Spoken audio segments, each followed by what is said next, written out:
और देखते हैं। इसमें मैंने ये सब क्वेश्चंस आपको करा रखा था। ये वाला क्वेश्चंस मैंने करा रखा था आपको, और मैंने बोला था ये सब आपको ध्यान रखना और मैच कराना था इसमें। जैसे समतापी प्रक्रम की बात करते हैं, जिसको आइसोथर्मल प्रोसेस हम लोग कहते हैं। इस आइसोथर्मल प्रोसेस में टेम्परेचर कांस्टेंट होता है, और ये बहुत ज्यादा स्लो प्रोसेस होता है। कई बार एग्जाम में पूछा गया है कि वेरी स्लो प्रोसेस कौन सा होगा, 3-4 गो में रहेगा। यही 4 गो प्रोसेस पूछता है। और ये चारों प्रोसेस हमारा क्या है, तो कहेंगे हमारा आदर्श गैस के लिए हमारा वैलिड होता है। ये बात आपको ध्यान रखना है।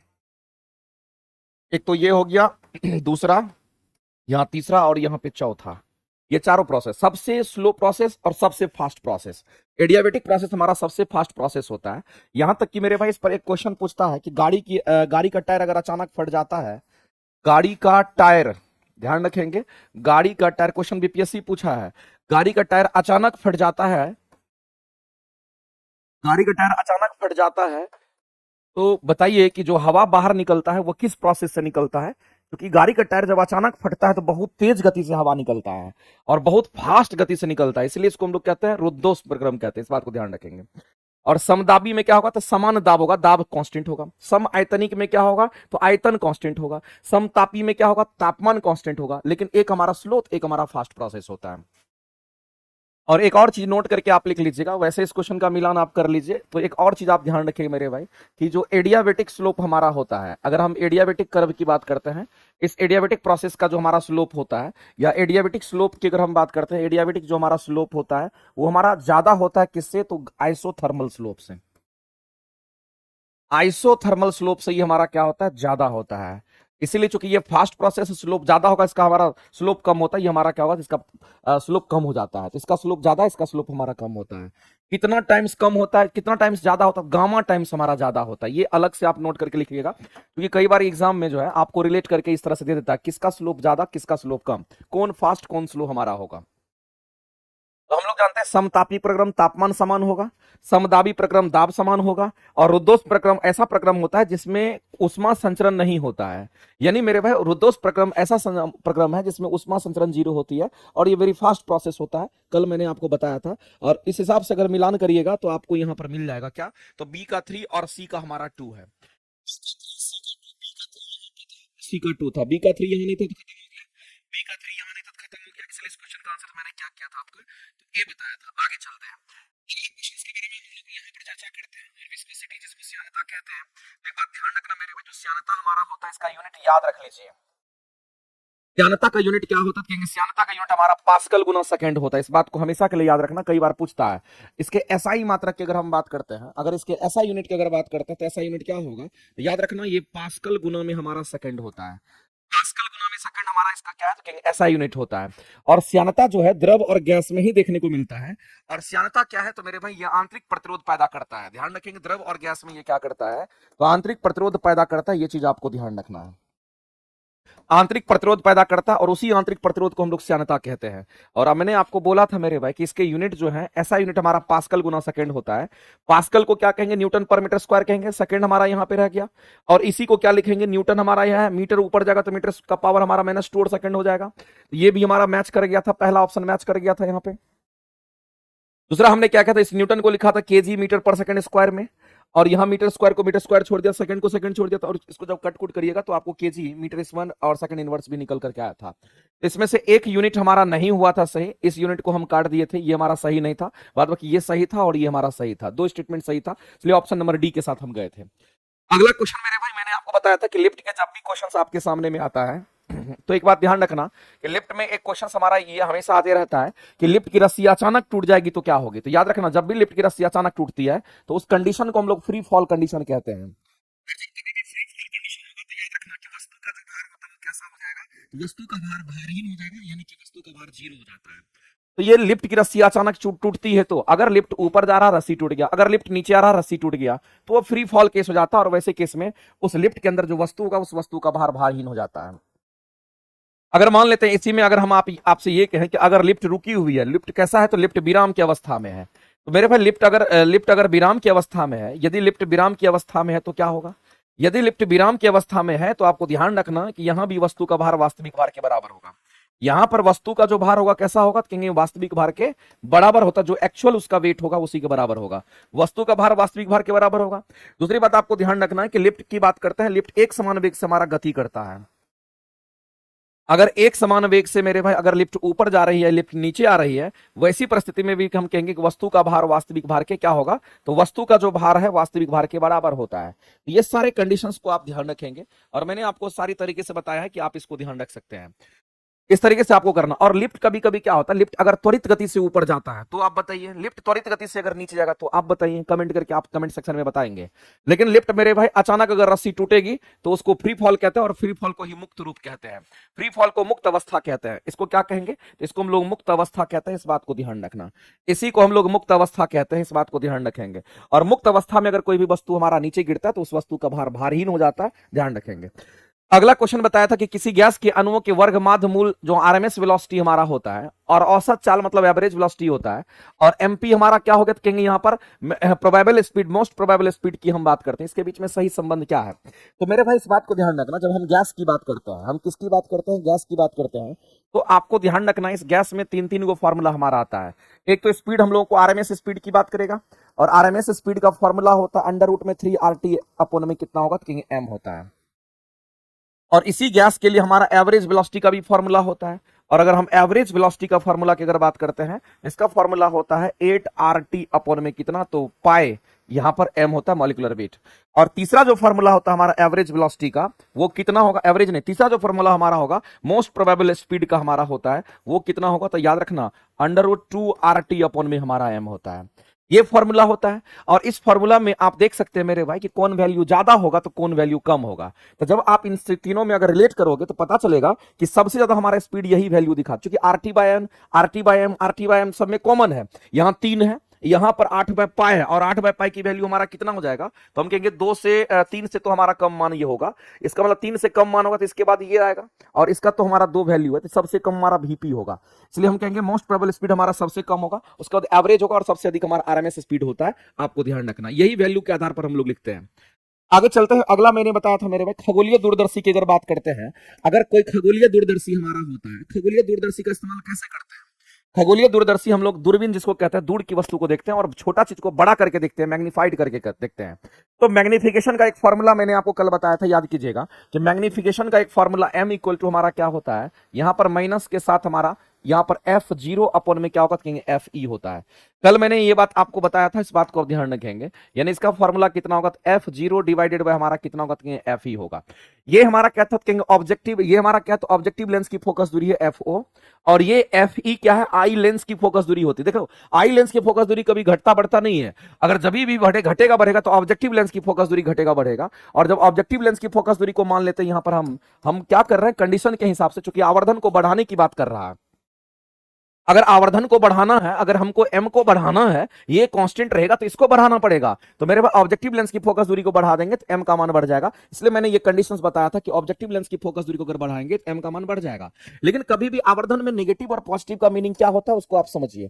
अगर मेरे भाई हम आवर्धन की बात करते हैं तो इस बात को आप ध्यान रखना, और ये काम का चीज है, आवर्धन को m से दिखाते हैं, तो मेरे भाई आवर्धन की वैल्यू अगर नेगेटिव कहीं लगा हुआ है, इसका मतलब ये होता है कि उल्टा प्रतिबिंब बनेगा। ये बस इस साइन का ये कन्वेंशन में आता है कि नेगेटिव अगर लगाओ इसका मतलब होता है कि उल्टा प्रतिबिंब बनेगा। कैसा प्रतिबिंब बनेगा, तो उल्टा प्रतिबिंब बनेगा। और अगर आवर्धन की वैल्यू अगर पॉजिटिव होती है तो याद रखना ये सीधा प्रतिबिंब को बताता है। कैसा प्रतिबिंब बनता है, तो ये सीधा प्रतिबिंब बनता है, इस बात को आप ध्यान रखेंगे। कभी भी अगर आवर्धन के साथ अगर आपको नेगेटिव प्लस और माइनस लगा हुआ रहेगा तो समझ लेना उसका मीनिंग क्या होता है, यही चीज आपको ध्यान रखना। नेगेटिव का फीलिंग उल्टा की तरह आ रहा है, इसमें पॉजिटिव का फीलिंग सीधा होता है। याद रखने का तरीका भी सिंपल है। तो मेरे भाई हम लोग सीधा कह सकते हैं कि अगर m का मान को बढ़ाना पड़ेगा, m के मान को अगर बढ़ाना पड़ेगा, इसका मतलब कहीं ना कहीं हमको ऑब्जेक्टिव लेंस की फोकस दूरी बढ़ानी पड़ेगी, क्योंकि ये तो कांस्टेंट होता है, आई लेंस की फोकस दूरी कांस्टेंट होती है, हम इसको बढ़ाएंगे तो ऑटोमेटिक हमारा बढ़ जाएगा। तो हम कह सकते हैं मेरे भाई कि जो हमारा ऑब्जेक्टिव लेंस की जो फोकस दूरी होती है वो अधिक होगी किससे, तो जो आई लेंस की फोकस दूरी होगी इससे अधिक होनी चाहिए। तो हमारा ऑब्जेक्टिव लेंस की फोकस दूरी अधिक और आई लेंस की फोकस दूरी कम अगर होती है, तो वैसे केस में हम कहते हैं कि अगर मान लेते इसका मान हमारा ज्यादा है तो हम कहेंगे इसका मान ज्यादा और इसके मान को कह रहा है कम, तो ये मान हमारा कम है, ये मान हमारा कम और ये मान ज्यादा है। और नेगेटिव के साथ नहीं जाना, नेगेटिव सिर्फ इस बात का इंडिकेशन है कि उल्टा इमेज बनेगा, तो नेगेटिव के साथ नहीं जाना है, आप नेगेटिव को हटा दीजिए, कोई दिक्कत नहीं है। और लेकिन इसमें आपको वैल्यू में देखना है, तो इसको अगर बढ़ा रहे हैं तो ये मान हमारा बढ़ जाएगा, क्योंकि नीचे वाला मान हमारा घट रहा है, इसलिए आंसर करेंगे बी करेक्ट हो जाएगा। अगला क्वेश्चन हमारा यहां पर था मेरे भाई। नेक्स्ट क्वेश्चन की अगर बात करते हैं, आवेशित संधारित्र की हम बात करते हैं, तो आपको ध्यान रखना मेरे भाई, हम लोग क्या करते हैं, तो यहां पर कोई चार्ज कैपेसिटर की बात करता है, ऐसे कैपेसिटर की बात करते हैं जो चार्ज हमारा होता है। नाम सुने होंगे आप पैरेलल प्लेट कैपेसिटर का, मेरे भाई आपने नाम सुना होगा, पैरेलल प्लेट कैपेसिटर का नाम सुना होगा, पैरेलल प्लेट कैपेसिटर का नाम आपने सुना होगा। और जब पैरेलल प्लेट कैपेसिटर की अगर बात करते हैं, तो एक्चुअली में ये पैरेलल प्लेट कैपेसिटर हमारा ऐसा होता है, अगर आप इसको देखिएगा तो आपको पता चलेगा कि कुछ इस तरीके से हमारा ये पैरेलल प्लेट लगा रहता है, दो प्लेट होता है और दोनों प्लेट हमारा कुछ इस तरीके से होता है, एक दूसरे के पैरेलल रहता है, और दोनों पैरेलल प्लेट कैपेसिटर के बीच की जो दूरी है वो कितनी होगी, इनके बीच की दूरी को हम कह लेते हैं कि हमारा डी होगा। कैपेसिटर के अंदर हमारा चार्ज स्टोर होगा, चार्ज स्टोर होगा तो एक प्लेट पर प्लस चार्ज होगा, एक प्लेट पर हमारा प्लस चार्ज होगा, तो दूसरा जो प्लेट हमारा है उस प्लेट पर हमारा माइनस चार्ज होगा, इस पर टोटल हमारा माइनस चार्ज यहां पर जाकर के जमा होगा। मेरे पास ऐसा हम इसलिए कह रहे हैं कि जैसे ही हम लोग इसको क्या करेंगे, एक बैटरी से कनेक्ट करेंगे, जैसे इसको एक बैटरी से कनेक्ट करेंगे, जैसे एक बैटरी से डीसी से कनेक्ट करेंगे, डीसी क्या है, बैटरी है, जैसे ही इसको एक बैटरी से कनेक्ट करेंगे तो मेरे भाई सीधी सी बात है कि प्लस और माइनस जाके जमा होने लगेगा, ये बड़ा वाला प्लस, ये छोटा वाला माइनस होता है, तो पता चलेगा कि इधर से करंट जाना शुरू कर दिया और यहां पर हमारा प्लस चार्ज का स्टोरेज, यहां पर माइनस चार्ज का स्टोरेज हमारा होता है।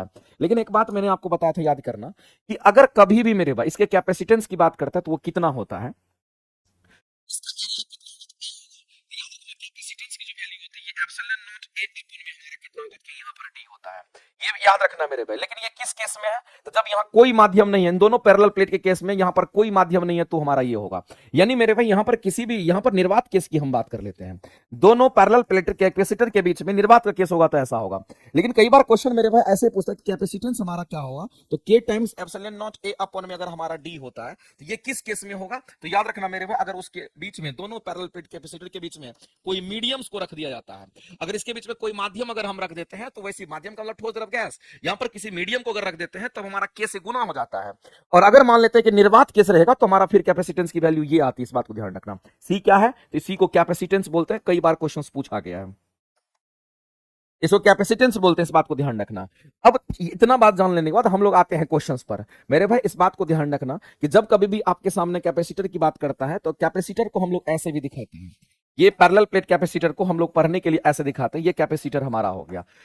कहेगा कि बताइए इसके अंदर एनर्जी का जो स्टोरेज होता है वो किस रूप में होता है, तो मैंने आपको कई बार बोला है, इसके अंदर एनर्जी जो स्टोर्ड हमारा होता है, ये एनर्जी स्टोर्ड हमारा किस रूप में होगा, तो याद रखना मेरे भाई, इसमें इलेक्ट्रिक फील्ड के रूप में एनर्जी स्टोर्ड होता है, इलेक्ट्रिक फील्ड के रूप में एनर्जी स्टोर्ड होता है, इस बात को ध्यान, इलेक्ट्रिक फील्ड के रूप में एनर्जी स्टोर्ड होता है, इस बात को ध्यान रखना, ये आपके एग्जाम का एक क्वेश्चन हो सकता है। दूसरा आपको ध्यान रखना मेरे भाई, इस क्वेश्चन का अगर आंसर करेंगे तो कह रहा है आवेशित संधारित्र जो हमारा जो कैपेसिटर है उसमें संग्रहित ऊर्जा जो होगा, जो हमारा स्टोर्ड एनर्जी होगा, वो किस रूप में होता है, स्टोर्ड एनर्जी हमारा किस रूप में होता है, तो मेरे भाई एनर्जी स्टोर्ड हमारा इलेक्ट्रिक फील्ड के रूप में होता है, यानी कि विद्युतीय क्षेत्र के रूप में होता है। और आप सीधा कहेंगे इस क्वेश्चन का आंसर क्या करेंगे, तो मेरे भाई प्लेटों के बीच में जो विद्युतीय क्षेत्र के रूप में हमारा एनर्जी स्टोर करेगा, और इस क्वेश्चन का अगर आंसर करेंगे तो ऑप्शन नंबर हमारा यहाँ पे बी करेक्ट हो जाएगा। ऑप्शन जो हमारे होंगे वो बी राइट हो जाएंगे, इस बात को आप ध्यान रखना, ऑप्शन बी आपका करेक्ट हो जाएगा।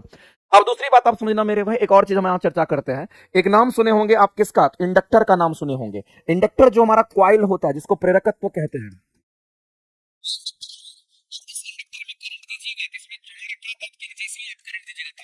वैसे इसमें हमारा क्या, तो साउथ पोल और नॉर्थ पोल बन जाता है, यानी कि मैग्नेटिक प्रॉपर्टी आती है। तब इसमें पूछा जाता है कि बताओ इसमें अगर एनर्जी स्टोर्ड होगा तो किस रूप में होगा, तो आपको ध्यान रखना, यहां एनर्जी स्टोर्ड की अगर बात करेगा तो यहां पर एनर्जी स्टोर्ड जो हमारा होता है ये मैग्नेटिक फील्ड के रूप में एनर्जी स्टोर्ड होता है, ये किस रूप में होगा, तो मैग्नेटिक फील्ड के रूप में एनर्जी स्टोर्ड होता है, इस बात को ध्यान रखेंगे, यहां पर एनर्जी मैग्नेटिक फील्ड के रूप में एनर्जी स्टोर करता है, इस बात को ध्यान रखना। तो किसी इंडक्टर में एनर्जी का स्टोरेज मैग्नेटिक फील्ड के रूप में, किसी कैपेसिटर के बीच में एनर्जी का स्टोरेज हमारा इलेक्ट्रिक फील्ड के रूप में होता है, ये दोनों क्वेश्चन से कई बार एग्जाम में पूछा गया है।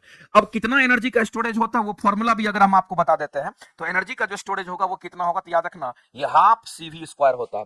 यहां एनर्जी का स्टोरेज कितना होगा, तो याद रखना मेरे भाई, यहां पर हमारा कितना होगा, तो कहेंगे हाफ, यहां पर LI स्क्वायर होता है, L क्या है, तो कहेंगे इंडक्टर के लिए हम लोग L लिखते हैं, इस बात को ध्यान रखेंगे। तो यहां एनर्जी इतना इतना स्टोर करेगा, यहां एनर्जी इतना स्टोर करेगा। कभी आपसे पूछता है कि कैपेसिटर में कितना एनर्जी का स्टोरेज होगा, फॉर्मूला पता रहेगा तभी तो आप बता पाएंगे। कभी कहेगा किस रूप में एनर्जी का स्टोरेज होगा, तो वही बता पाएंगे। यहां पर कहेगा किस रूप में एनर्जी का स्टोरेज, मैग्नेटिक मैग्नेटिक फील्ड रूप में। कैसे याद रखेंगे? तो जब आप करंट देते हैं किसी तार में तो उसके चारों तरफ चुंबकीय क्षेत्र बन जाता है, इसलिए उसमें अगर एनर्जी स्टोर होगा तो मैग्नेटिक फील्ड के रूप में होगा, चुंबकीय क्षेत्र के रूप में होता है। जबकि यहां पर हमारा चार्ज का स्टोरेज होता है, इसलिए जहां भी चार्ज जाके जमा हो जाता है और जब चार्ज जमा होता है तो वहां पर इलेक्ट्रिक फील्ड जनरेट होता है। तो मेरे भाई यहां पर इलेक्ट्रिक फील्ड के रूप में एनर्जी स्टोर करेगा, जबकि वहां पर वैसा। तो दोनों का एनर्जी स्टोरेज का फॉर्मूला आपको पता होना चाहिए, ध्यान रखना इस तरीके से। और आपको ध्यान रखना अगर मीडियम दोनों कैपेसिटर के बीच में अगर मीडियम डाल देंगे तो के से गुना हो जाएगा, के से गुना हो जाएगा। कई बार क्वेश्चन पूछा गया, मैं बार बार कह रहा हूं ये क्वेश्चन आपके एग्जाम में पूछा गया, के से इसमें गुना हो जाता है। लेकिन अगर मान लेते हैं यहां पर निर्वात केसेस के बीच में कोई भी चीज नहीं डाला जाता तो हम कहेंगे एप्सिलॉन नॉट ए अपॉन में हमारा डी होता है। इतना ही जान लीजिए, आगे कभी डिटेल में इसके बारे में चर्चा करेंगे। अगला मेरे सामने में क्वेश्चन आता है मेरे में मिश्रण इफेक्ट के बारे में। एक्चुअली में ये मिश्रण इफेक्ट हमारा क्या होता है, तो मैं आपको बता देना चाहता हूं, बहुत ही अच्छा कंसेप्ट यहां पर, और उसको समझते हैं। अगर हम यहां पर मिश्रण इफेक्ट की अगर हम बात करते हैं तो एक बात आप जान लीजिए, ये मेसनर इफेक्ट जो हमारा होता है ये कब देखने को मिलता है, कहां देखने को मिलता है? तो मेसनर प्रभाव अति चालक की एक प्रमुख विशेषता मेरे भाई ये हमारा सुपर कंडक्टर में जनरली देखने को मिलता है। मेसनर इफेक्ट कहां पे? तो अति चालक की एक प्रमुख विशेषता है, ये एक सुपर कंडक्टर में देखने को मिलता है, इस बात को ध्यान रखना। ये मेसनर इफेक्ट की जो घटनाएं हैं ये कहां देखने को मिलेगा? ये सुपर कंडक्टर में देखने को मिलता है।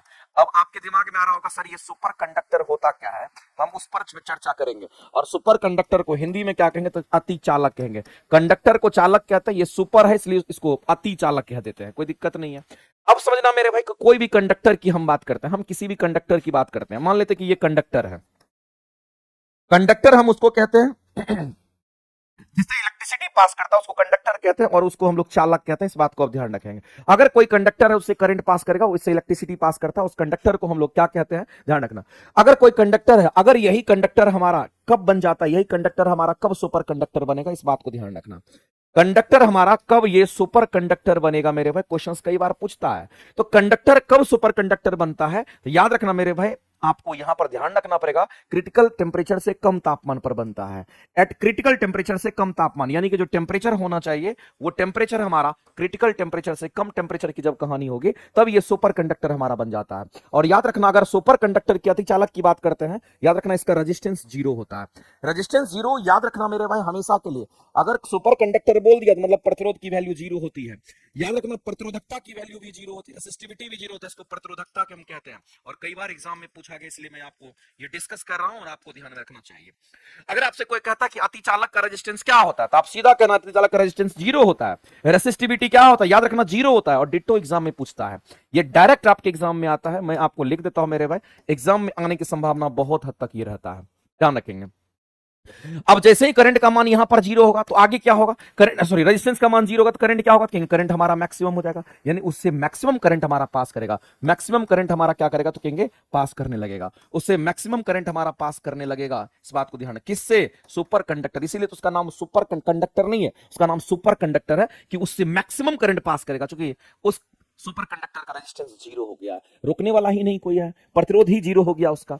तो मेरे भाई इस बात को ध्यान रखना। अब मामला क्या है, ये क्या करता है, इससे क्या होता है, अब यहां पर समझना है कि चूंकि एक सुपर कंडक्टर हमारा बन गया है, अब मान लेते हैं कि कोई हमारा सुपर कंडक्टिंग मटेरियल हमारा है, और जब सुपर कंडक्टिंग मटेरियल जब हमारा ऊपर से नीचे की ओर हमारा गिरता है, तो मेरे भाई आपको ध्यान रखना, अगर वस्तु गिरेगा तो इसमें होता क्या है, तो इसके ऊपर हमारा कुछ इस तरीके का शेप आपको नजर आएगा।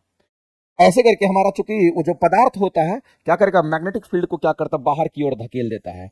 अगर मान लेते हैं कि कोई पदार्थ हमारा ऊपर से नीचे की ओर गिर रहा है, कोई पदार्थ अगर मान लेते हैं हमारा ऊपर से नीचे की ओर गिर रहा है, और ये पदार्थ हमारा ये हमारा किधर से किधर, तो ऊपर से नीचे की ओर अगर गिर रहा है, तो मैग्नेटिक फील्ड का जो डायरेक्शन हमारा होगा वो किधर होगा, क्योंकि हमारा ये मैग्नेटिक फील्ड का डायरेक्शन हमारा ऊपर है, और ये नीचे गिर रहा है, ये नीचे गिर रहा है, इसका भार किधर है, तो नीचे इसको ग्रेविटी खींच रही है, इसको ग्रेविटी नीचे खींच रही है, और ये हमारा क्या करेगा, तो कहेंगे ये अगर सुपर कंडक्टर होगा तो ये मैग्नेटिक फील्ड को क्या करता है, धकेलता है, यानी रिपल्सन पैदा करता है। तो मेरे भाई यहां पर रिपल्सन पैदा होता है, इस बात को ध्यान रखना।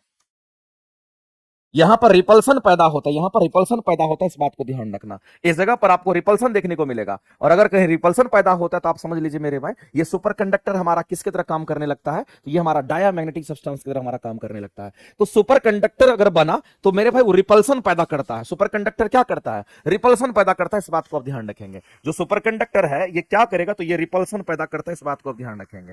ये रिपल्सन पैदा करता है, इस बात को ध्यान रखना। और अगर रिपल्सन पैदा करता है तो इसका मतलब है कहीं ना कहीं ये सुपर कंडक्टर आपका किसके तरह, तो डायामैग्नेटिक मटेरियल की तरह बिहेव करने लगता है, क्योंकि उसमें रिपल्सन का गुण होता है। अब इसके तरह अगर हम लोग आंसर करेंगे तो हम लोग क्या करेंगे, यहाँ पर बताइए मेरे भाई क्वेश्चन का आंसर क्या है। अतिचालक अपने अंदर एक मजबूत चुंबकीय क्षेत्र उत्पन्न करते हैं।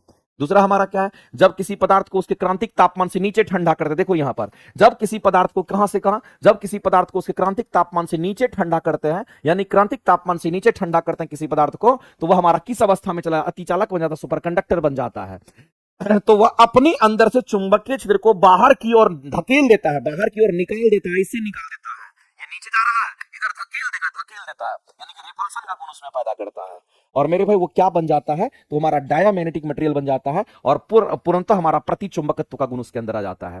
तो इस क्वेश्चन का अगर आंसर करेंगे तो सबसे बेहतर आंसर हमारा क्या होगा, तो ऑप्शन नंबर बी करेक्ट हो जाएगा।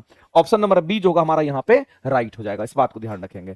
आगे चलते हैं मेरे भाई, इस बात को ध्यान रखना इस क्वेश्चन के, लेकिन याद रखना जो मैं आपको बता रहा हूं मेरे भाई, याद रखना मिश्रण इफेक्ट सुपर कंडक्टर में ही देखने को मिलता है। कहां देखने को मिलेगा, सुपर कंडक्टर में। सुपर कंडक्टर का रेजिस्टेंस क्या होगा, जीरो होगा, रेसिस्टिविटी क्या होगी, जीरो होगी। एग्जाम में पूछता है, एक बार नहीं हजारों बार एग्जाम में पूछा गया है। और अगर कोई सुपर कंडक्टर अगर रेजिस्टेंस जीरो हो गया तो करंट उससे मैक्सिमम पास करेगा। और मेरे में सुपर कंडक्टर अगर कोई बनता है उसमें रिपल्सन का गुण आ जाता है, यानी कि सुपर कंडक्टर हमारा डायमैग्नेटिक मटेरियल की तरह काम करने लगता है। और जब कोई पदार्थ हमारा जाएगा तो मैग्नेटिक फील्ड को धक्का देता है, चूंकि रिपल्सन का गुण होता है। और दूसरी बात ध्यान रखना कि कोई कंडक्टर अगर हमारा सुपर कंडक्टर अगर बनेगा तो क्रिटिकल टेम्परेचर क्रांतिक तापमान से कम तापमान उसका होना चाहिए, तभी वो बन सकता है, अदरवाइज नहीं बनेगा। सुपर कंडक्टर बन गया तो रेजिस्टेंस जीरो, रेसिस्टिविटी जीरो हो जाता है। ये दो बात आपको ध्यान रखना है मेरे भाई। आगे चलते हैं, आगे आगे मेरे भाई यहां पर देख रहे होंगे एनसीईआरटी एग्जाम्पलर की जो क्लासेस है हम आप लोगों के लिए दिए हैं, और ये क्लासेस आपका स्टार्ट हो चुका है। एनसीईआरटी एग्जाम्पलर के जितने भी क्वेश्चंस होंगे, आप थ्योरेटिकल कांसेप्ट के साथ साथ इसके जितने भी क्वेश्चंस होंगे या क्वेश्चंस के माध्यम से पूरा थ्योरी आपका रिवाइज हो जाएगा। ये बेहतर क्लासेस हम आपको दिए हैं ताकि आपका रिवीजन चलता रहे, आप प्रैक्टिस में बने रहे। और आपको सिलेक्शन लेना है तो लगातार प्रैक्टिस करके ही लेना पड़ेगा सिलेक्शन। और आप ये श्योर मानिए कि लगातार प्रैक्टिस मेरे साथ करिएगा, जो जो हम करा रहे हैं उसको आप खाली करते रहिए और उसी को कमांड कीजिए। जितना बात सिखाते हैं उसको सीख जाना है। देखिएगा एग्जाम में एक एक क्वेश्चन आप बना करके आइएगा, बस आपको थोड़ा सा मेहनत करना पड़ेगा। अगला क्वेश्चन कहता है यदि एक तार से प्रवाहित धारा को दोगुना कर देंगे तो विभवांतर का मान क्या होगा। मेरे भाई ओम्स लॉ तो आप पढ़ते होंगे, आप ओम्स लॉ पढ़े होंगे। और ओम का नियम हमारा जो डिफाइंड होता है एट कांस्टेंट टेंपरेचर पर डिफाइंड होता है। ये एट कांस्टेंट टेंपरेचर की बात करते हैं, ओम्स लॉ हमारा कांस्टेंट टेंपरेचर पर, एट कांस्टेंट टेंपरेचर पर आप कह सकते हैं मेरे भाई, ये कांस्टेंट टेंपरेचर पर डिफाइंड होता है। ये किस पर डिफाइंड होता है, कांस्टेंट टेंपरेचर पर हमारा डिफाइंड होता है। ये बात आपको ध्यान रखना, ये हमारा कांस्टेंट टेंपरेचर पर डिफाइंड होता है, ये चीज आपको ध्यान रखना है। अब मामला है कि ओम्स लॉ में जो विभव होगा समानुपाती हमारा करंट का होगा, और विभव समानुपाती अगर करंट का है तो इस क्वेश्चन को मेरे भाई पेन चलाने की जरूरत नहीं है, क्योंकि ये समानुपाती इसका होगा, विभव समानुपाती करंट का होगा। इस बात को ध्यान रखना आप। तो मेरे भाई आगे कह रहा है कि अगर धारा को दोगुना कर दिया जाएगा, धारा को दोगुना करना, अगर इसको दोगुना करेंगे तो ये भी दोगुना हो जाएगा, क्योंकि समानुपाती का रिलेशन है। बताइए मेरे भाई अगर ये दोगुना होगा तो विभवांतर भी दोगुना होगा, तो इस क्वेश्चन का आंसर क्या करेंगे, तो आप सीधा कहेंगे सर दोगुना हो जाएगा ना। आंसर करेंगे ऑप्शन नंबर हमारा क्या हो जाएगा, एक करेक्ट हो जाएगा, और कुछ करने की जरूरत नहीं। आगे चलते हैं, अगला क्वेश्चन हमारे सामने में परिनालिका की बात करते हैं। इस बात को ध्यान रखना मेरे भाई, जो परिनालिका है ना, इसी परिनालिका को हम लोग क्या कहते हैं, सोलेनॉइड कहते हैं। परिनालिका कहने का मतलब ये हमारा क्या है, तो हम कहेंगे यहाँ पर सोलेनॉइड की हम बात करते हैं। इस बात को ध्यान रखना, परिनालिका अगर हम बोल दिए इसका मतलब है हम सोलेनॉइड की हम बात कर रहे हैं। और सोलेनॉइड कहने का मतलब कैसा होता है, सोलेनॉइड कभी देखे कि नहीं देखे हैं, नहीं देखे तो आप देखिए गौर से। सोलेनॉइड में क्या होता है कि जैसे मान लेते हैं मेरे भाई, इस बात को समझना कि हमारा क्या है, तो एक हमारे पास क्या एक ऐसा पदार्थ हमारा, एक कोई कंडक्टर के रूप में हमारा कोई पदार्थ है, ये कोई कंडक्टर के रूप में हमारा पदार्थ होता है। इसके ऊपर वो तार का जो लपेटा होता है, तार का लपेटा लगा दीजिए, वही हमारा क्या बन जाता है, इसके ऊपर में तार का ऐसे करके लपेटा लगा दीजिए, इसी को हम लोग सोलेनॉइड कह देते हैं। इसी को तार का लपेटा ऐसे लगा दीजिए, इसी को सोलेनॉइड कह देते हैं। यानी कहने का मतलब मेरे भाई मेरा साफ साफ है कि किसी भी कंडक्टिव मटेरियल पर, किसी भी कंडक्टिव मटेरियल पर, अगर किसी भी कंडक्टिव मटेरियल के ऊपर में अगर चारों तरफ से आप किसका, तो चारों तरफ से मेरे भाई अगर तार से लपेट देते हैं तो वह एक सोलेनॉइड बन जाता है। इस बात को ध्यान रखना, और इसी को परिनालिका कहते हैं। ये हमारा जो सोलेनॉइड हमारा होता है, इस बात को ध्यान रखना मेरे भाई, ये किसको बनाने में यूज करते हैं, ये हमारा इलेक्ट्रोमैग्नेट बनाने में इस्तेमाल होता है। ये हमारा क्या बनाने में, तो कहते हैं कि जैसे ही इसमें क्या करेंगे, तो जैसे ही इसमें करंट हम लोग पास करते हैं, जैसे मान लेते हैं ये ऐसे है, यहां से करंट देना शुरू करेंगे तो जाहिर सी बात इसमें दो को टर्मिनल हमारा मिलेगा। तो जब दो टर्मिनल हमारा मिलेगा तो हम कहेंगे एक तरफ से करंट देंगे हमारा, जैसे ही करंट दीजिएगा तो पता चलेगा इसमें नॉर्थ और साउथ पोल बन जाएगा, यहां साउथ पोल बनेगा, यहां नॉर्थ पोल बन जाएगा। तो मेरे पे करंट दीजिए और इसमें मैग्नेटिक गुण आ गया, इसका मतलब इसी को हम इलेक्ट्रोमैग्नेट भी कहते हैं। इसी को क्या कहते हैं, तो यही हमारा इलेक्ट्रोमैग्नेट है, इस बात को ध्यान रखना। तो सोलेनॉइड क्या है, इलेक्ट्रोमैग्नेट है, करंट देंगे मैग्नेटिक गुण आ गया, और इलेक्ट्रोमैग्नेट जो हमारा होता है ये अस्थायी चुंबक को कहते हैं। ये अस्थाई चुंबक होता है। इलेक्ट्रोमैग्नेट कैसा चुंबक होगा? तो ये अस्थाई चुंबक होता है, इस बात को ध्यान रखना। ये अस्थाई चुंबक हमारा होता है, इस बात को ध्यान रखेंगे। और मेरे भाई इसीलिए हम लोग कहते हैं कि जब भी परिनालिका की अगर हम बात करेंगे तो इसका इस्तेमाल कहां पे करते हैं? तो सोलेनॉइड बनाने में करते हैं, इस बात को ध्यान रखना। सॉरी, परिनालिका अगर हम बात करते हैं, ये हमारा विद्युत चुंबकत्व बनाने में, इलेक्ट्रोमैग्नेटिक बनाने में हम लोग यूज करते हैं। परिनालिका का उपयोग कहां करते हैं? तो इलेक्ट्रोमैग्नेट बनाने में करते हैं। इलेक्ट्रोमैग्नेट का मतलब जब तक करंट देंगे तब तक मैग्नेटिक गुण रहेगा, करंट हटा देंगे, करंट जीरो कर देंगे, मैग्नेटिक गुण खत्म हो जाएगा, उसको इलेक्ट्रोमैग्नेट कहते हैं। आप किसी भी वायर में जब करंट सप्लाई करते हैं तो चारों तरफ मैग्नेटिक फील्ड आ जाता है और उसी को इलेक्ट्रोमैग्नेट कह देते हैं। तो एक सोलेनॉइड क्या है? इलेक्ट्रोमैग्नेट है, उसको इलेक्ट्रोमैग्नेट आप बना सकते हैं। और जब तक करंट देंगे तभी तक मैग्नेटिक गुण रहेगा। आप करंट जीरो कर दीजिए, मैग्नेटिक गुण खत्म हो जाएगा, इसलिए उसको अस्थायी मैग्नेट कहते हैं। ध्यान रखिएगा इस बात को। आगे चलते हैं मेरे भाई, अगला क्वेश्चन हम लोग यहां देखते हैं और इसी के बारे में हम बात कर रहे थे। यहां पर नाभिकीय विखंडन और नाभिकीय संलयन पर भी क्वेश्चन कई बार आपके एग्जाम में आ चुका है। तो मैं आपसे जानना चाहता हूं मेरे भाई कि अगर हम नाभिकीय विखंडन की बात करते हैं, अगर हम यहां पर न्यूक्लियर फ्यूजन रिएक्शन की अगर हम बात करते हैं, किसकी बात करें? न्यूक्लियर फ्यूजन रिएक्शंस की अगर हम बात करते हैं, ये जो हमारा न्यूक्लियर फ्यूजन रिएक्शन हमारा होता है, इसके ऊपर चर्चा अगर हम लोग करते हैं, ये पे एक बात जान लीजिए कि इसको नाभिकीय विखंडन अभिक्रिया के नाम से हम लोग जानते हैं। इसको क्या कहेंगे? तो इसको हम लोग नाभिकीय विखंडन अभिक्रिया कहते हैं। ये चीज आपको ध्यान रखना। अगर नाभिकीय विखंडन अभिक्रिया कहते हैं, इसको न्यूक्लियर फ्यूजन रिएक्शन के नाम से हम लोग जानते हैं। इसमें क्या होता है? छोटे छोटे सॉरी, इसमें क्या होता है? बड़े न्यूक्लियस जो होते हैं वो छोटे न्यूक्लियस में टूट जाता है। एक बड़ा न्यूक्लियस वाला हमारा कोई एटम होता है और ये बड़ा न्यूक्लियस वाला एटम छोटे छोटे न्यूक्लियस में क्या होता है? ये टूट जाता है। ये छोटे छोटे न्यूक्लियस में क्या होता है? टूट करके बिखर जाता है मेरे भाई।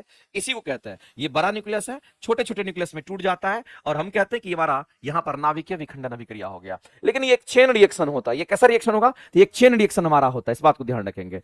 लेकिन एक बात आपको ध्यान रखना है, जब कभी भी नाभिकीय संलयन अभिक्रिया की बात करते हैं और नाभिकीय विखंडन अभिक्रिया की बात करते हैं, किसमें ज्यादा एनर्जी प्राप्त होता है आपको बताना है मेरे भाई, इस बात को ध्यान रखना। चलो उसके लिए हम एक बात बताते हैं आपको, उसके बारे में आप जान लीजिए। अगर आपसे ऐसे मत समझिए, इसको ऐसे समझिए, ज्यादा बेहतर रहेगा, क्योंकि ये आपका काम का होगा। काम का ये है मेरे भाई, ध्यान रखना। अगर हम कहेंगे एक तुम्हारा न्यूक्लियर फ्यूजन रिएक्शन होगा जिसको नाभिकीय विखंडन अभिक्रिया कहते हैं, हम आपसे जानना चाहते हैं कि एनर्जी हमारा सबसे ज्यादा किसमें मिलता है। एनर्जी की बात करते हैं, ऊर्जा जो हमारा मुक्त करता है वो सबसे ज्यादा कहां से एनर्जी मुक्त करता है? तो एनर्जी मुक्त अगर करता है तो वो कौन करता है? तो नाभिकीय संलयन अभिक्रिया की हम बात करते हैं। जो नाभिकीय संलयन अभिक्रिया होती है, उस नाभिकीय संलयन अभिक्रिया की जो एनर्जी होती है वो नाभिकीय विखंडन अभिक्रिया की एनर्जी से क्या होता है? कई गुना ज्यादा होता है। नाभिकीय विखंडन अभिक्रिया से कई गुना ज्यादा एनर्जी को वो रिलीज करता है, इस बात को आप ध्यान रखना मेरे भाई। ये कई बार क्वेश्चन आपके एग्जाम में आया हुआ है। तो किससे ज्यादा एनर्जी रिलीज करेगा? तो इससे ज्यादा एनर्जी रिलीज, इससे कम एनर्जी हमारा रिलीज करता है, इस बात को आप ध्यान रखेंगे। आप कहते हैं नाभिकीय विखंडन और नाभिकीय संलयन प्रक्रिया में ऊर्जा मुक्त होती है। किसका ज्यादा ऊर्जा? कहेंगे इसका ज्यादा ऊर्जा, ये ज्यादा ऊर्जा मुक्त करेगी। यहां पर देखो ऑर्डर लिखा हुआ है ना, हम ऑर्डर को डायरेक्ट लिख दिए है। ऑर्डर लिखे यहां पर, किससे एनर्जी ज्यादा मिलेगा? ये E4 क्या है? एनर्जी है। ई क्या है? मेरा एनर्जी है। किसमें ज्यादा एनर्जी निकलेगा? तो संलयन में। किसमें कम निकलेगा? इसमें। क्यों मेरे भाई? जैसे कि नाभिकीय संलयन क्रिया की बात करते हैं, सूर्य के चारों तरफ प्लाज्मा होता है और सूर्य से अगर हमें पृथ्वी तक एनर्जी अगर पहुंचती है तो उसको नाभिकीय संलयन की घटना वहां पे घटती है। तो देखिए ना आप, कितना एनर्जी सूर्य के पास होता है, इसीलिए यहां पर ज्यादा एनर्जी हमें प्राप्त होता है, इस बात को ध्यान रखेंगे। अब आगे हम लोग चलते हैं, दोनों में द्रव्यमान की क्षति, दोनों में द्रव्यमान का क्षति होता है। क्योंकि आप फार्मूला पढ़ते होंगे, E बराबर क्या होता है? E इक्वल टू हमारा MC स्क्वायर होता है।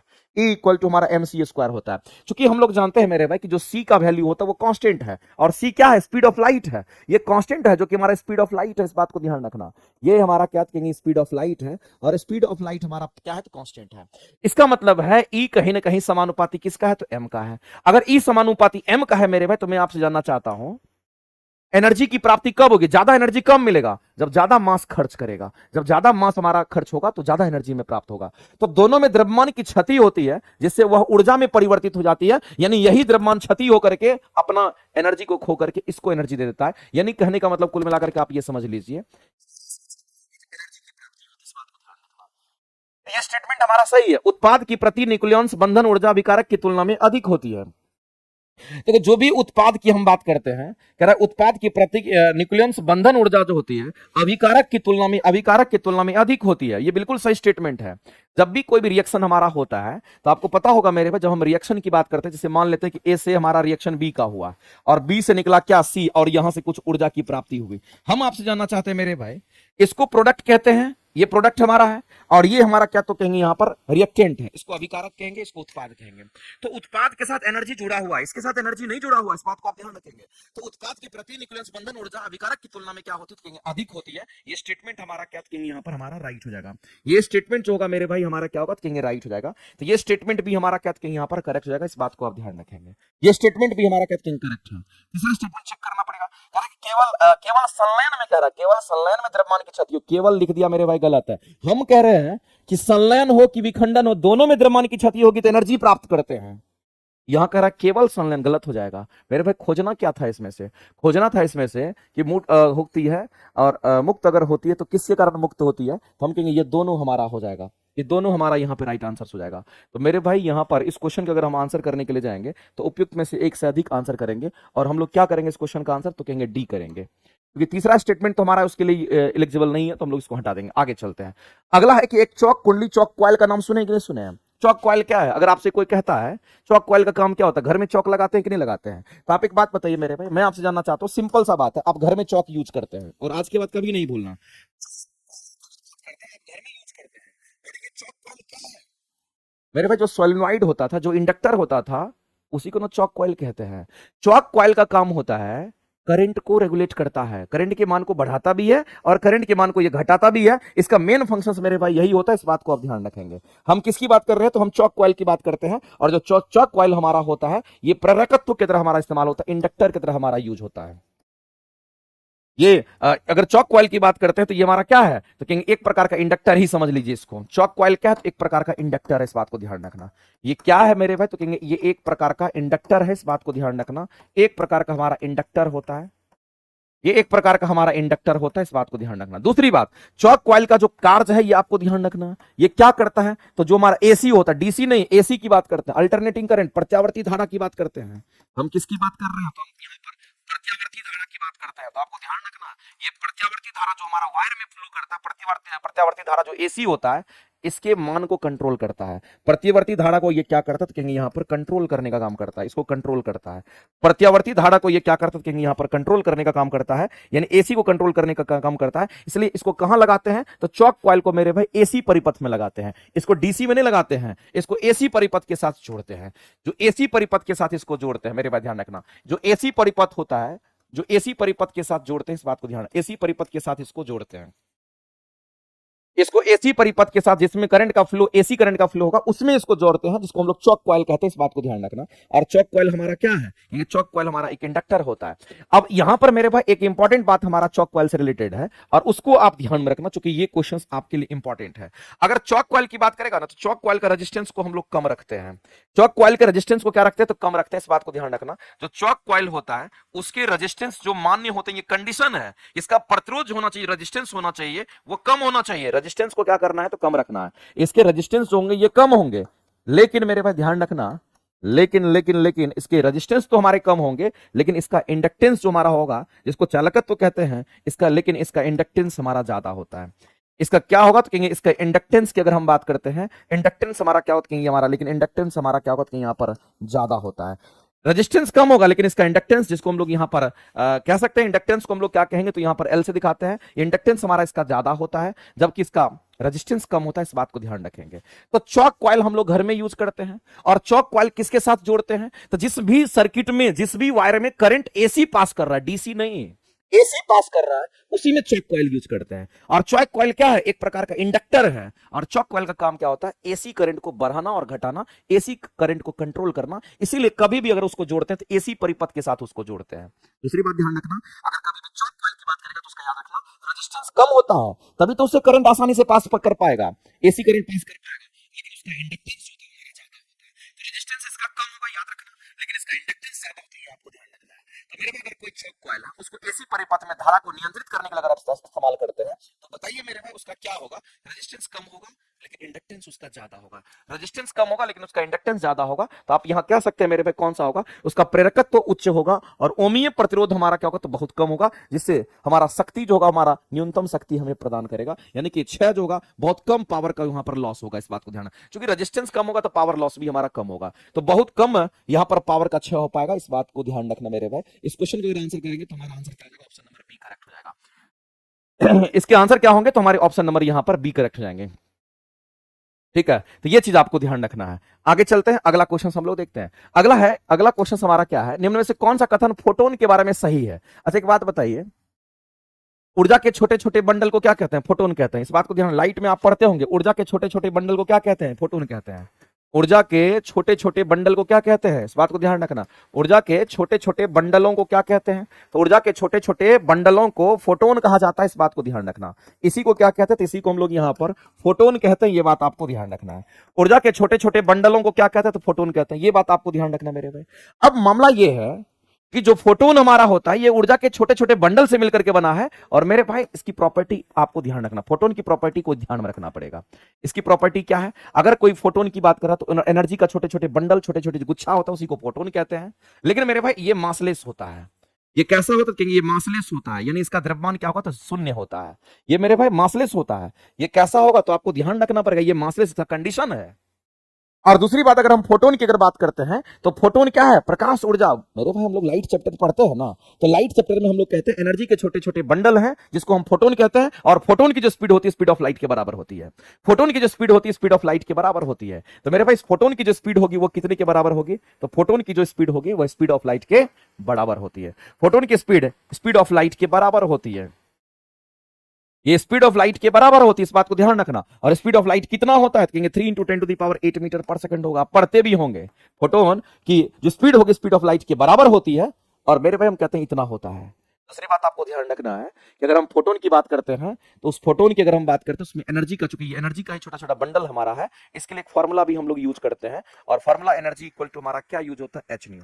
और इसी को हम लोग कहते हैं एस सी अपॉन में लैम्डा। तो ये जो एनर्जी हमारा है, ये जो एनर्जी हमारा है मेरे भाई, ये जो एनर्जी है, ये छोटे छोटे बंडलों से मिलकर के जो एनर्जी है उसी को फोटोन कहते हैं। ये फोटोन की एनर्जी है, इसको हम लोग कहते हैं फोटोन की एनर्जी। इस बात को ध्यान रखना। इसलिए energy equal to h nu, हमारा जो ऊर्जा है एच न्यू होगा, ये भी हमारा सही है। और साथ साथ संवेग का भी हमारा ये क्या होगा कि स्टेटमेंट हमारा सही होगा, क्योंकि हम लोग डी ब्रोगली वेवलेंथ पढ़ते हैं। क्या हो गया इसको?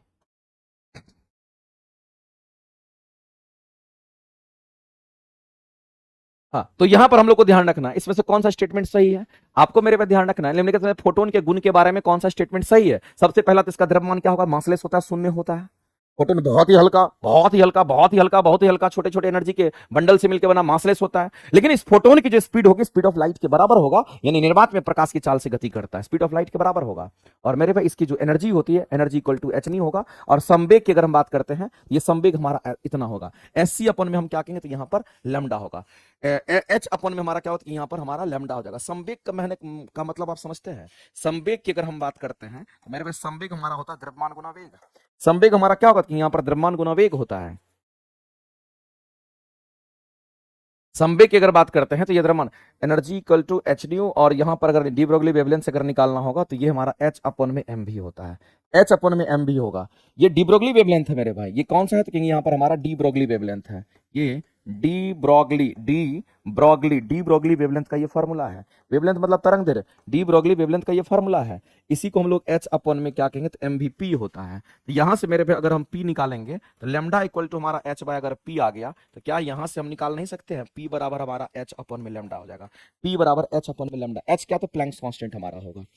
तो मेरे भाई इसका रिलेशन हमारा इसके साथ भी हमारा होता है, इस बात को ध्यान रखना। और दूसरी सबसे इंपॉर्टेंट बात तो यह है कि फोटोन विद्युतीय उदासीन होता है, इलेक्ट्रिकली न्यूट्रल होता है।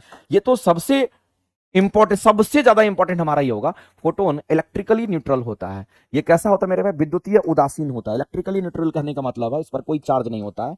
ये विद्युतीय उदासीन होता है। ये तो सबसे पहले आपको पढ़ना चाहिए था। ये विद्युतीय उदासीन होता है, जो कि आपके एग्जाम में कई बार क्वेश्चन पूछता है। तो मेरे भाई हम लोगों ने क्या देखा? हम लोगों ने देखा कि अगर फोटोन किसको कहते हैं? तो ऊर्जा के छोटे छोटे बंडल को ही फोटोन कहते हैं। फोटोन कैसा होगा? तो विद्युतीय उदासीन होता है। फोटोन में कोई द्रव्यमान नहीं होता है। फोटोन की जो स्पीड होती है स्पीड ऑफ लाइट के बराबर होता है। और फोटोन के लिए जो एनर्जी का फॉर्मूला यूज करेंगे ये करेंगे। और फोटोन के लिए जो संवेग का फॉर्मूला यूज करेंगे एच बाय लैम्डा यूज करेंगे। मेरे भाई ये सभी स्टेटमेंट सही है, 1 2 3 4 सभी स्टेटमेंट सही है। इस क्वेश्चन के अगर आंसर करेंगे तो उपयुक्त में से हमारा ये सॉरी डी करेंगे, राइट। 1 2 3 4 ऑप्शन में है ही, तो हम लोग यही आंसर करेंगे, सी के साथ ही जाएंगे। नेक्स्ट अगला कह रहा है कि किसी चालक तार की लंबाई दोगुनी कर दीजिए, अनुप्रस्थ काट के क्षेत्रफल को आधा कर दीजिए तो उसका प्रतिरोध कितना गुना हो जाएगा? मेरे भाई और पदार्थ को अपरिवर्तित रखना है। मेरे भाई पदार्थ की बात कर रहा है कि पदार्थ अगर अपरिवर्तित, इसका मीनिंग आप क्या समझ रहे हैं? ये पदार्थ अगर हमारा अपरिवर्तित है, आपको क्या फीलिंग आ रहा है इसका? अगर क्या कर रहा है ये?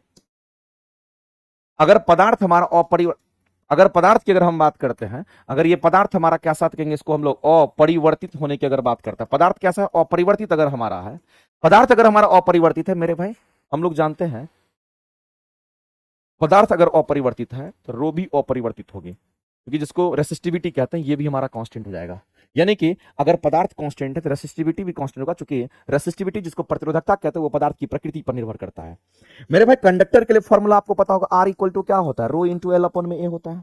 अब इसमें से हमारा जो नहीं बदलेगा, हमारा ये नहीं बदलेगा, आपको ये ऐसे बोला है लेकिन इसका मीनिंग ये होता है कि हम लोग जानते हैं रेसिस्टिविटी की बात करते हैं, उसको रेस दिखाते हैं, वो पदार्थ की प्रकृति पर निर्भर करता है। अगर पदार्थ नहीं बदलेगा तो रो नहीं बदलेगा, प्रतिरोधकता नहीं बदलता है।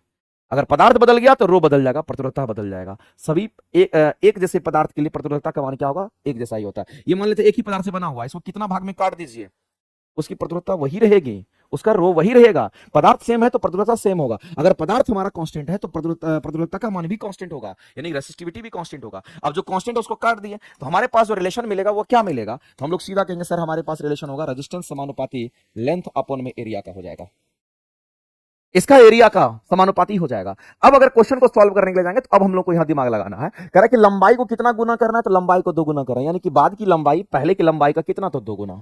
और क्षेत्रफल को आधा कर दीजिए, तो बाद का जो क्षेत्रफल होगा वो पहले के क्षेत्रफल का क्या कर देना, तो आधा कर देना, a1/2 कर दीजिए। अब मेरे भाई क्वेश्चन को सॉल्व करना आसान है। अब क्वेश्चन को ऐसे इस क्वेश्चन को सॉल्व कीजिए, ज्यादा सही रहेगा। हम कहेंगे आर इक्वल टू हमारा क्या होगा, तो रो इंटू एल अपॉन में ए है।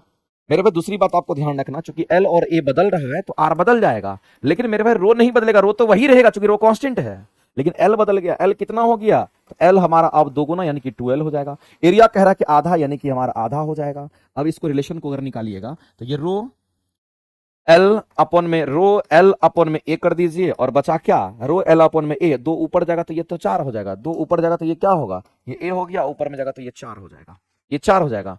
इसका मतलब है मेरे भाई कि हम लोग यहां पर सीधा सीधा कह सकते हैं कि रो एल अपॉन में ए को ही तो क्या कहते हैं, इसी को तो आर कहते हैं। इसका मतलब कहीं ना कहीं एक रिलेशन मिल गया कि जो आर डैश हमारा बाद का जो प्रतिरोध होगा वो पहले के प्रतिरोध का कितना गुना हो गया, ये 4 गुना हो जाएगा। और सीधा आप इस क्वेश्चन का आंसर करोगे, यहां पर कौन सा 4 गुना वाला आंसर करोगे, 4 गुना वाला आंसर आप सीधा करोगे, कोई दिक्कत नहीं है। ऑप्शन नंबर आपका क्या हो जाएगा, कहेंगे यहां पर सी करेक्ट हो जाएगा। दिमाग नहीं लगाना था, सीधा कहेंगे आर बराबर रो इंटू एल अपॉन, ये चालक के लिए फॉर्मूला होता है रेजिस्टेंस का। हमारा ये नहीं पदार्थ अपरिवर्तित है, मतलब रो हमारा अपरिवर्तित है, क्योंकि रो 2 ही बात पर निर्भर करता है, पदार्थ की प्रकृति पर और तापमान पर। ध्यान रखिएगा। क्वेश्चन देखिए कैसे बन जाता है, आपको बस ये इंफॉर्मेशन दे रखा था और क्वेश्चन को तुरंत सॉल्व करना था। आंसर करेंगे सी। नेक्स्ट अगला हमारा है, बताइए मेरे भाई कि कौन सा स्टेटमेंट हमारा इस क्वेश्चन के लिए सही है, ये आपसे पूछा गया है। सही स्टेटमेंट को ढूंढना है, तो आपके सामने 2 स्टेटमेंट दे रखा है। कह रहा है कि अम्ल जो है वो स्वाद में खट्टे होते हैं, बिल्कुल खट्टे होते हैं।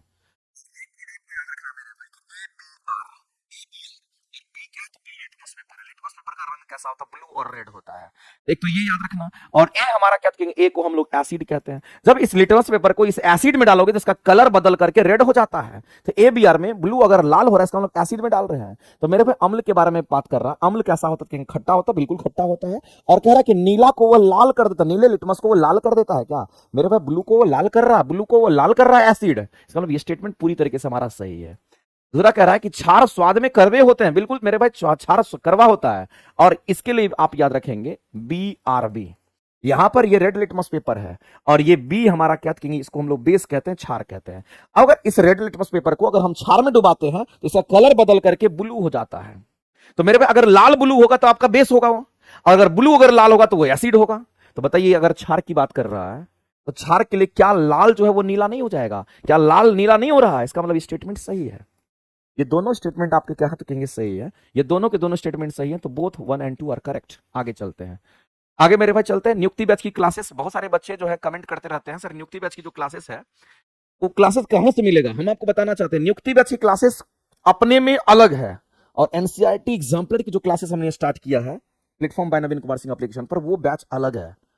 आपको नियुक्ति बैच भी करना है मेरे साथ में, एनसीईआरटी एग्जाम्पल भी मेरे साथ में प्रैक्टिस करना है, और डेली 40 क्वेश्चन का टेस्ट का डिस्कशन भी आपको मेरे साथ करना है। इतना काम आप मेरे साथ कीजिए, आपके उसके बाद जो मन करता है वो आप करते रहिए, फर्क नहीं पड़ता है। देखिए कैसे सिलेक्शन नहीं होता है। तो एनसीईआरटी एग्जाम्पलर की जो क्लासेस अभी 2 ही क्लासेस इसका हुआ है, आप वहां से परचेज कर सकते हैं। सर्च करिएगा एनसीईआरटी एग्जाम्पलर तो आपको दिख जाएगा। अगर किसी के पास नियुक्ति बैच नहीं होगा तो वो नियुक्ति बैच से जुड़ जाइएगा, क्योंकि मेरे पास दोनों की अपनी अपनी खासियत है। इसमें चैप्टर वाइज क्वेश्चंस भी आपको अलग से मिल जाएगा, और उसमें आपको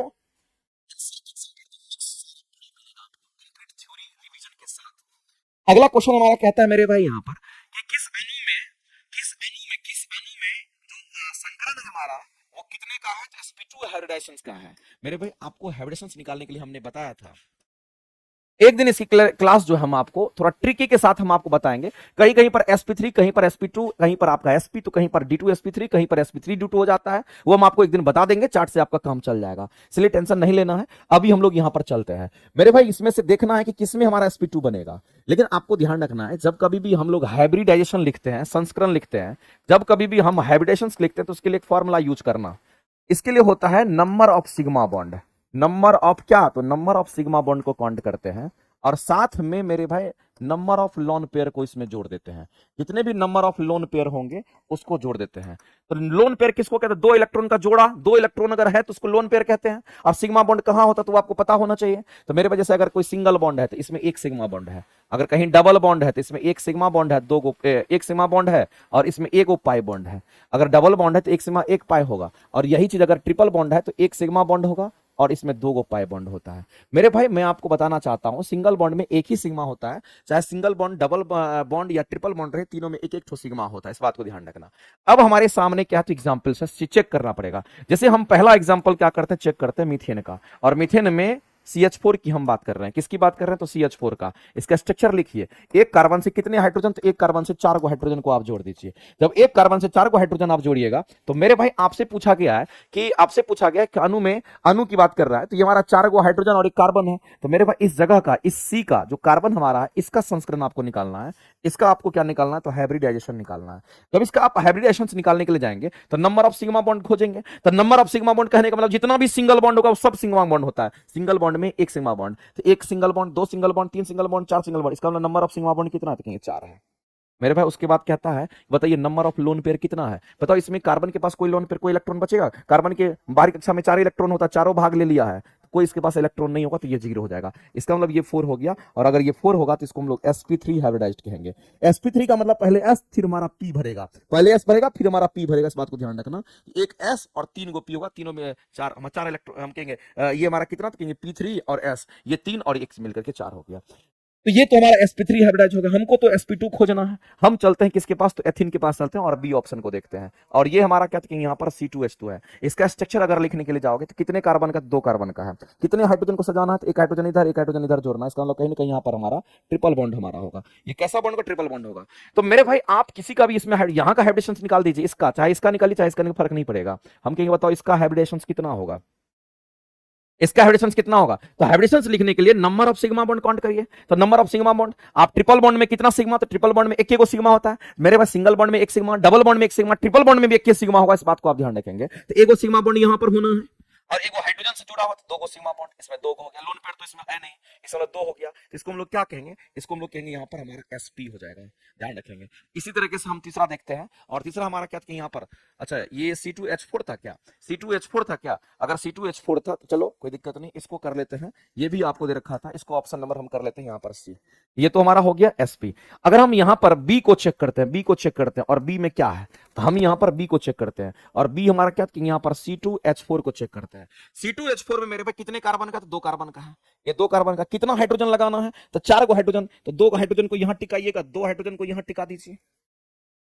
और जब 2 हाइड्रोजन यहां, तो इसका मतलब डबल बॉन्ड यहां पे हो जाएगा। अब क्या दिक्कत है मेरे पे, आप आसानी से निकाल। इसी को अगर लिखना चाहे कि इस कार्बन के साथ अगर हम देखेंगे, तो इस कार्बन के साथ अगर देखेंगे, और चलो इसको ऐसे सजा देते हैं, इसको ऐसे सजा देते हैं, यहां पर थोड़ा सा ऊपर करते हैं, थोड़ा लिखने में आसानी हो जाएगा। यहां पर हम बी ऑप्शन को चेक कर रहे थे, ये क्या है मेरे पे, तो C2H4 की हम बात कर रहे थे। अगर C2H4 को लिखेंगे तो ये हमारा 1 कार्बन, ये हमारा 2 कार्बन, और कितने हाइड्रोजन को जोड़ना है इसके साथ, तो कहेंगे 2 हाइड्रोजन को इधर जोड़ना है। 1 हाइड्रोजन इधर और 1 हाइड्रोजन इधर जोड़, 2 हाइड्रोजन, और 4 हाइड्रोजन लगाना है, तो 1 हाइड्रोजन यहाँ, 1 हाइड्रोजन यहाँ। अब कार्बन की वैलेंसी 4 होती है, तो 4 को बॉन्ड होना चाहिए, तो यहाँ पर एक डबल बॉन्ड होगा। ये स्ट्रक्चर इसका हो जाएगा। अब मेरे भाई इसका हाइब्रिडेशन अगर लिखना है, आप इसका लिख दीजिए। अगर हाइब्रिडेशन अगर लिखने के लिए जाएंगे तो आप क्या करेंगे, आप कहेंगे sir number of sigma bond इसके, इसका देखेंगे, तो डबल बॉन्ड में 1 सिग्मा बॉन्ड और यहाँ 2 है, तो 2 1 कितना हो गया, 3। लोन पेयर तो है नहीं, इसका मतलब वो 0, इसका मतलब 3 अगर हो गया, ये 3 हो गया, तो इसको क्या लिखेंगे, इसको हम लोग sp2 हाइब्रिडाइज लिखेंगे। और मेरे भाई आपसे sp2 ही तो पूछा गया था, और sp2 अगर पूछा गया तो इसका मतलब इस क्वेश्चन का अगर आंसर करेंगे तो ऑप्शन नंबर sp2 हमारा किसका, तो बी ऑप्शन राइट हो जाएगा, ऑप्शन नंबर बी करेक्ट हो जाएगा। आगे चलते हैं, अगला क्वेश्चन हम लोग देखते हैं। धातु के संचारण की अगर बात करते हैं मेरे भाई, कोई भी धातु के संचारण मतलब धातु में जंग लगने की बात करते हैं, तो इस बात को आप ध्यान रखना। धातु का संचारण अगर लिखा हो, इसका मीनिंग आप क्या समझते हैं? धातु का संचारण मतलब धातु में जंग लगना। इसका मीनिंग यह हुआ कि धातु में जंग लगने की बात करते हैं। धातु में जंग लगने की हम बात करते हैं मेरे भाई। धातु का संचारण, संचारण का मतलब जंग लगना होता है। धातु का संचारण मतलब क्या? धातु में जंग लगना। और जब भी धातु में जंग लगेगा ना, जब भी धातु में जंग लगेगा ना, तो धातु जैसे हमारा लोहा है, लोहा को बाहर निकाल के रख दीजिए, लोहा में ऑक्सीजन के साथ प्रतिक्रिया करेगा, लोहा का आयरन का ऑक्साइड्स बना देगा। इसका मतलब धातु में जब भी जंग लगेगा, जब भी संचारण होगा, तो किस प्रोसेस से लगेगा? तो इसको ऑक्सीकरण कहते हैं। इसको कैसा विधि कहते हैं? इसको हम लोग ऑक्सीकरण विधि कहते हैं। ये हमारा ऑक्सीकरण विधि द्वारा जंग लगता है। ऑक्सीकरण विधि द्वारा हमारा क्या होता है? यहां पर जंग लगता है। अब मेरे भाई जंग को अगर हटाना है, अगर जंग हटाने की अगर बात करेंगे तो क्या करेंगे? तो आपको ध्यान रखना है, जंग अगर हटाने की बात करेगा, जंग हटाने की अगर बात करें, जंग हटाने की अगर विधि की अगर बात करते हैं, तो जंग हटाने की विधि जो हमारी होती है उसको अवकरण कहते हैं। इसको अवकरण विधि कहते हैं, इस बात को ध्यान। और अवकरण विधि को हम लोग रिडक्शन कहते हैं। ये क्या होगा? तो इसको हम लोग यहां पर रिडक्शन कहते हैं, इस बात को। ये हमारा रिडक्शन होता है। और ये हमारा क्या कहेंगे? इसको हम लोग ऑक्सीडेशन कहते हैं। इसको हम लोग ऑक्सीडेशन कहते हैं। अगर मान लेते हैं लोहा में जंग लग गया, तो लोहा में जंग लगा तो वो ऑक्सीडेशन का प्रोसेस है, उसको ऑक्सीकरण कहते हैं। ऑक्सीजन के साथ प्रतिक्रिया कर लिया, इसलिए ऑक्सीडेशन उसका हो गया। जब मेरे पे ऑक्सीजन का प्रतिक्रिया करेगा तो ऑक्सीडेशन अगर हो गया, तो जाहिर सी बात है जंग को अगर हटाना है, तो जाहिर सी बात उसका रिडक्शन करना पड़ेगा। तो आप रिडक्शन करके क्या करेंगे? उसके जंग को हटा सकते हैं। या फिर आप क्या करेंगे? लोहा के ऊपर में जिंक का लेप लगा देंगे। जब जिंक का लेप लगा देंगे तो उसमें जंग नहीं लगेगा। तो वो क्या है? ये तो जंग लगता किससे और हटता किससे, उसकी हम बात कर रहे थे। लेकिन अगर लोहा में अगर मान लेते हैं कि लोहा में जंग नहीं लगने देना, तो आप क्या करेंगे? आप जिंक का लेप लगा देंगे। आप चारों तरफ गैल्वेनाइजेशन कर देंगे। गैल्वेनीकरण प्रक्रिया से आप क्या करेंगे? तो जिंक का लेप लगा देंगे और उसमें कभी जंग नहीं लगेगा। इस बात को ध्यान रखेंगे। तो इस तरीके से हम लोग यहां पर देखते हैं। अब मेरे भाई मामला यह है, आपसे क्वेश्चन में क्या पूछा, बोला गया है कि धातु के संचारण एक विद्युत रासायनिक अभिक्रिया है। जाहिर सी बात एक विद्युत रासायनिक अभिक्रिया है। इसलिए मान लेते हैं कि हमारे पास एग्जाम्पल है, उस एग्जाम्पल को देखिए। आप लाए मार्केट से खरीद करके लोहा, और लोहा का सिंबल हमारा Fe होता है। और हम लोग जानते हैं कि जो लोहा हमारा होता है, लोहा की अगर हम बात करते हैं, तो लोहा कभी भी मेरे पास ठंडे जल और गर्म जल के साथ प्रतिक्रिया नहीं करता है। लोहा जब भी करता है तो वाष्प के साथ रिएक्शन करता है। तो ये लोहा क्या करेगा? तो वाष्प के साथ प्रतिक्रिया करेगा, क्योंकि हमारे वायुमंडल में जल वाष्प मौजूद है। इसके साथ धीरे धीरे प्रतिक्रिया करेगा और ये क्या बना लेगा? तो ये हमारा Fe2O3 का निर्माण करेगा, आयरन का ऑक्साइड बना लेगा। और इसी को कहते हैं, ये हमारा आयरन ऑक्साइड्स। इसी को हम लोग क्या कहते हैं? Iron oxides. और अगर आयरन ऑक्साइड हो गया, इसका मतलब आयरन में जंग लग गया। इसका मतलब मेरे भाई लोहा में क्या लग गया? तो कहेंगे लोहा में जंग लग गया। इसका मतलब लोहा में जंग लग गया, ऑक्सीडेशन हो गया उसका। तो विद्युत रासायनिक अभिक्रिया है। ये कैसी विक्रिया है? तो विद्युत रासायनिक अभिक्रिया। धातु का क्या होता है मेरे में? धातु का ऑक्सीकरण होता है। धातु में जंग लग गया, धातु में जंग लग गया, धातु का ऑक्सीडेशन अगर हो गया, मतलब वो ऑक्सीकरण अभिक्रिया है। डायरेक्ट आप कह सकते हैं। ये अगर जंग अगर लग गया, इसका मतलब ऑक्सीकरण विधि द्वारा जंग लगता है। इस बात को आप ध्यान रखेंगे। तो धातु का संचारण, धातु का संचारण का मतलब होता है धातु में जंग लगना। तो ये तो हमारा हो गया।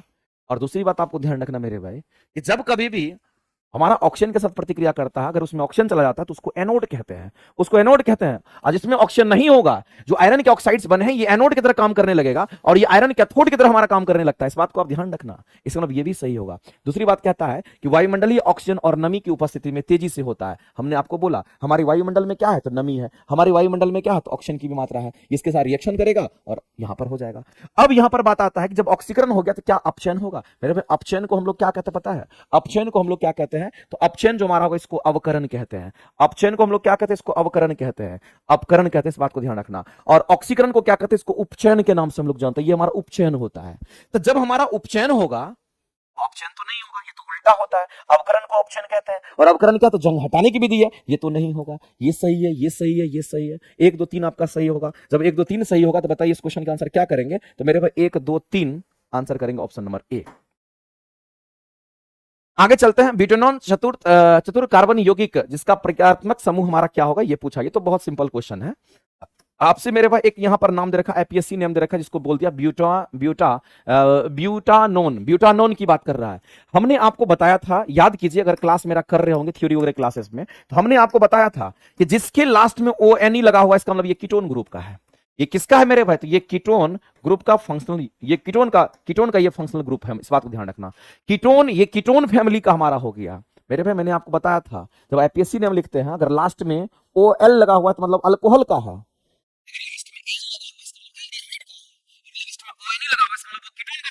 दिखाता है। तो ये तो सिंपल हो गया मेरे भाई, आपसे फंक्शनल ग्रुप पूछ रहा है, ONE लगा हुआ है तो आप कीटोन मारिए ना, आप सीधा कहेंगे सर कीटोन करेक्ट आंसर हो जाएगा। एल्डिहाइड के लिए Al होता है, इस बात को ध्यान रखना।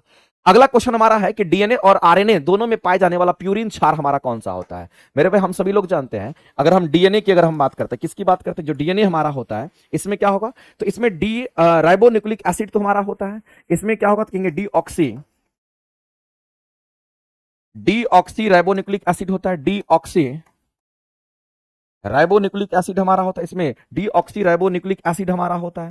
साथ ही साथ मेरे भाई इसमें क्या होता है, डीऑक्सी राइबोन्यूक्लिक एसिड के साथ साथ हमारा नाइट्रोजीनियस बेस होता है, इसमें क्या होगा तो इसी के अंदर नाइट्रोजीनियस बेस होता है, इस बात को ध्यान रखेंगे। यही नाइट्रोजीनियस बेस जो कि कचरा के रूप में होता है, अपशिष्ट पदार्थ के रूप में होता है, इसी में क्या होता है, इसी में हमारा एडेनिन होगा, थायमिन होगा, साइटोसिन होगा और ग्वानिन होगा, साइटोसिन होगा और ग्वानिन होगा। एडेनिन, थायमिन, साइटोसिन, ग्वानिन हमारा किसमें, तो डीएनए, ध्यान रखेंगे। दूसरी बात मेरे भाई, अगर हम आरएनए की अगर हम बात करते हैं, अगर हम आरएनए की बात करते हैं तो आपको ध्यान रखना, इसमें हम लोग कहते हैं राइबोन्यूक्लियस, इसमें डीऑक्सी राइबोन्यूक्लिक, इसमें हम कहते हैं राइबोन्यूक्लिक एसिड होता है।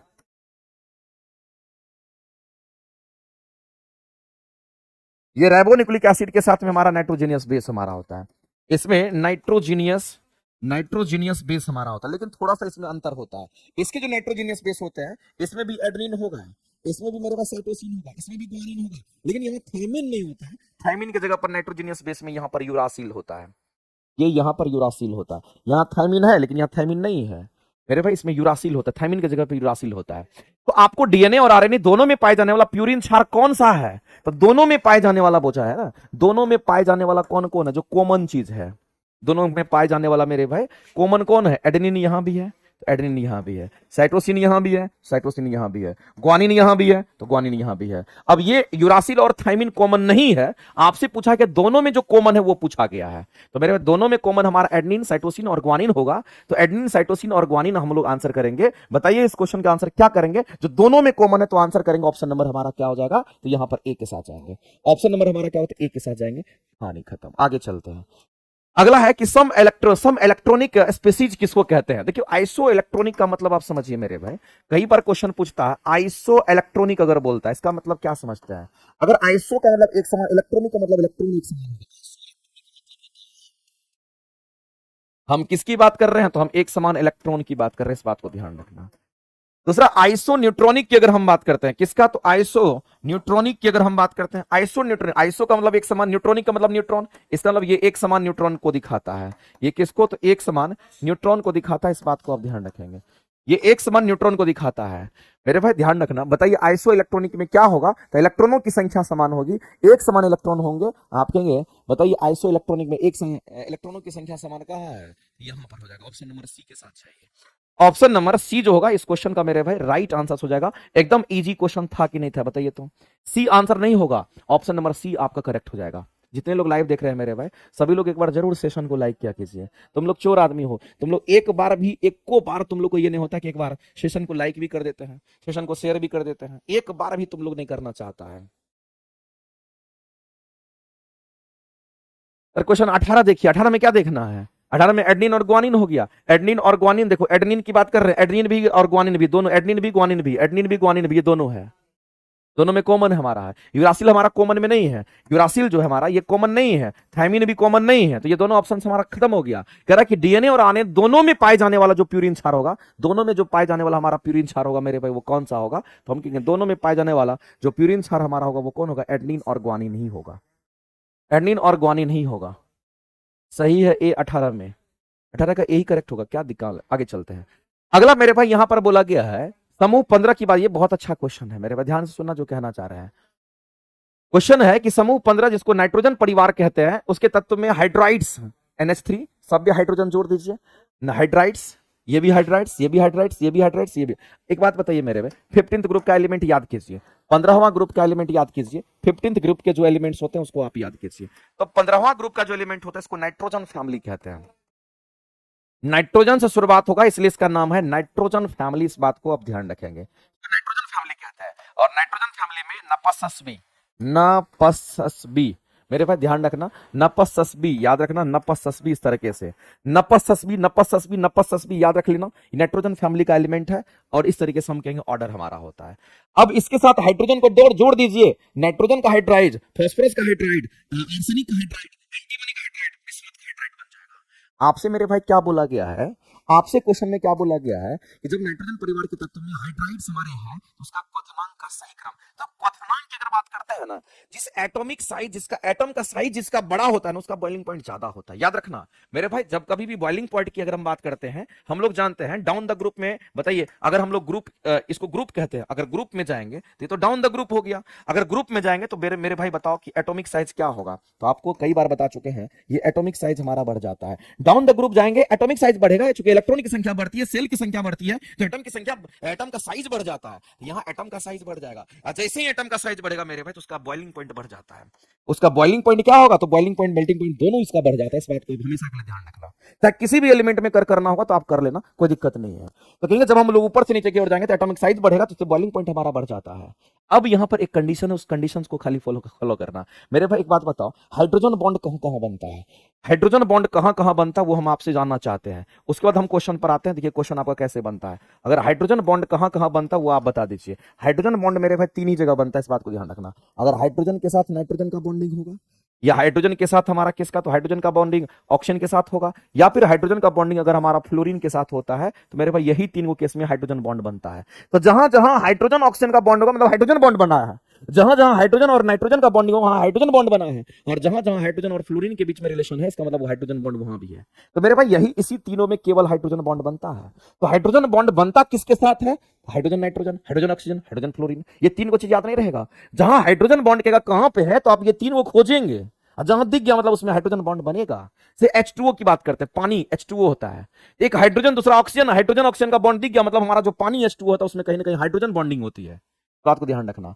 और जो हाइड्रोजन बॉन्डिंग होती है मेरे भाई, बात को ध्यान रखना, हाइड्रोजन बॉन्डिंग की अगर बात करते हैं, अगर हम यहां पर साइज के हिसाब से अगर हम लोग देखते हैं तो अगर आप इसमें देखेंगे तो हाइड्राइड्स की हम बात कर रहे थे, किसकी बात कर रहे थे, हाइड्राइड्स की बात कर रहे थे। और जो हाइड्राइड्स हमारा है वो कौन कौन सा हाइड्राइड्स है, तो हम कहेंगे यहां पर NH3 हो गया। देखो नाइट्रोजन हाइड्रोजन है, इसमें हाइड्रोजन बॉन्ड है, और उसके बाद अगर देखेंगे तो यहां पर हमारा हाइड्रोजन बॉन्ड नहीं होगा, यहां पे देखिएगा तो हाइड्रोजन बॉन्ड नहीं होगा, यहां पे देखिएगा हाइड्रोजन बॉन्ड नहीं होगा, यहां पे देखिएगा तो हाइड्रोजन बॉन्ड नहीं है।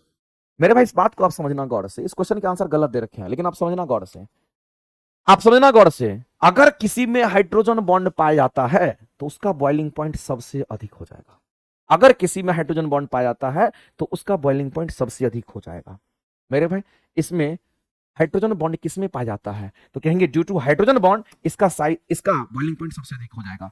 ड्यू टू मेरे भाई यहां पर ड्यू टू इसमें hydrogen bond, due to hydrogen bond के नाते, due to hydrogen bond boiling point maximum हो जाएगा इसका। इसका बॉइलिंग पॉइंट क्या होगा, तो इसका बॉइलिंग पॉइंट मेरे भाई मैक्स हो जाएगा, सबसे ज्यादा इसी का हो जाएगा। जबकि हमने आपको क्या बताया था, जब ऊपर से नीचे जाते हैं तो एटॉमिक साइज बढ़ेगा तो बॉइलिंग पॉइंट बढ़ेगा। तो आप तो डायरेक्ट कह सकते थे ऐसे, आप तो डायरेक्ट कह सकते थे मेरे भाई ऑर्डर में सबसे ज्यादा इसका होगा, उसके बाद इसका होगा, उसके बाद यानी कि सबसे ज्यादा अगर किसी का होगा तो इसका होगा, सबसे कम तो इसका, आप ऐसे बोलते हैं। लेकिन यहाँ हाइड्रोजन बॉन्ड है, अगर हाइड्रोजन बॉन्ड होगा तो वो सबसे ज्यादा हमारा हो जाएगा। इसीलिए मेरे भाई आप देखेंगे अमोनिया का सबसे अधिक हमारा यहाँ होगा। और शुरुआत कहां से करेंगे, तो कहेंगे शुरुआत की अगर हम बात करते हैं तो यहां पर हम लोग क्या करेंगे, यहां पर हम लोग क्या करेंगे मेरे भाई, तो ये तो हमारा ठीक है, लेकिन लेकिन लेकिन लेकिन लेकिन घटेगा कि बढ़ेगा, एक मिनट चेक कर लेते हैं मेरे भाई। मेरे हिसाब से जो आंसर होना चाहिए थे,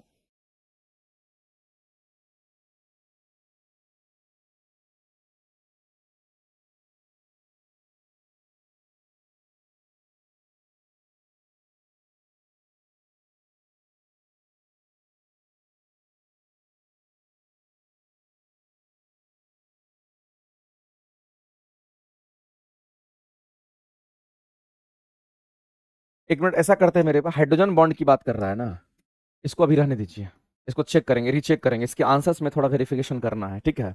आगे चलते हैं, इसके आंसर्स में हमको थोड़ा सा डाउट लग रहा है, इसके आंसर्स में थोड़ा हमको डाउट लग रहा है, इसीलिए थोड़ा सा मेरे भाई इसको थोड़ा चेक करना, रीचेक में इसको रख देते हैं, ये रीचेक करना पड़ेगा, इसको रीचेक करना पड़ेगा, ठीक है, इसके आंसर्स तभी पता चलेगा। चलो इसको नेक्स्ट क्लास में हम इसको देखेंगे, नेक्स्ट क्वेश्चन देख लेते हैं तब तक।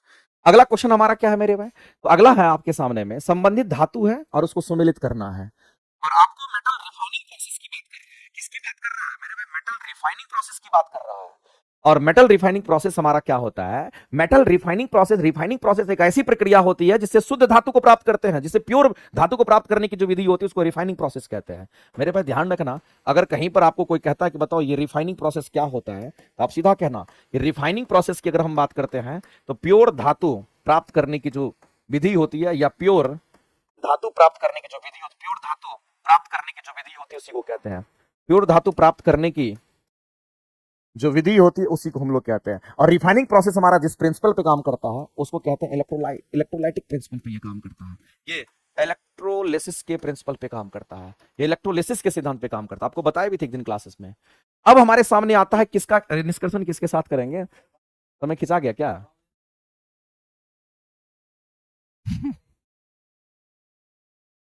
चल,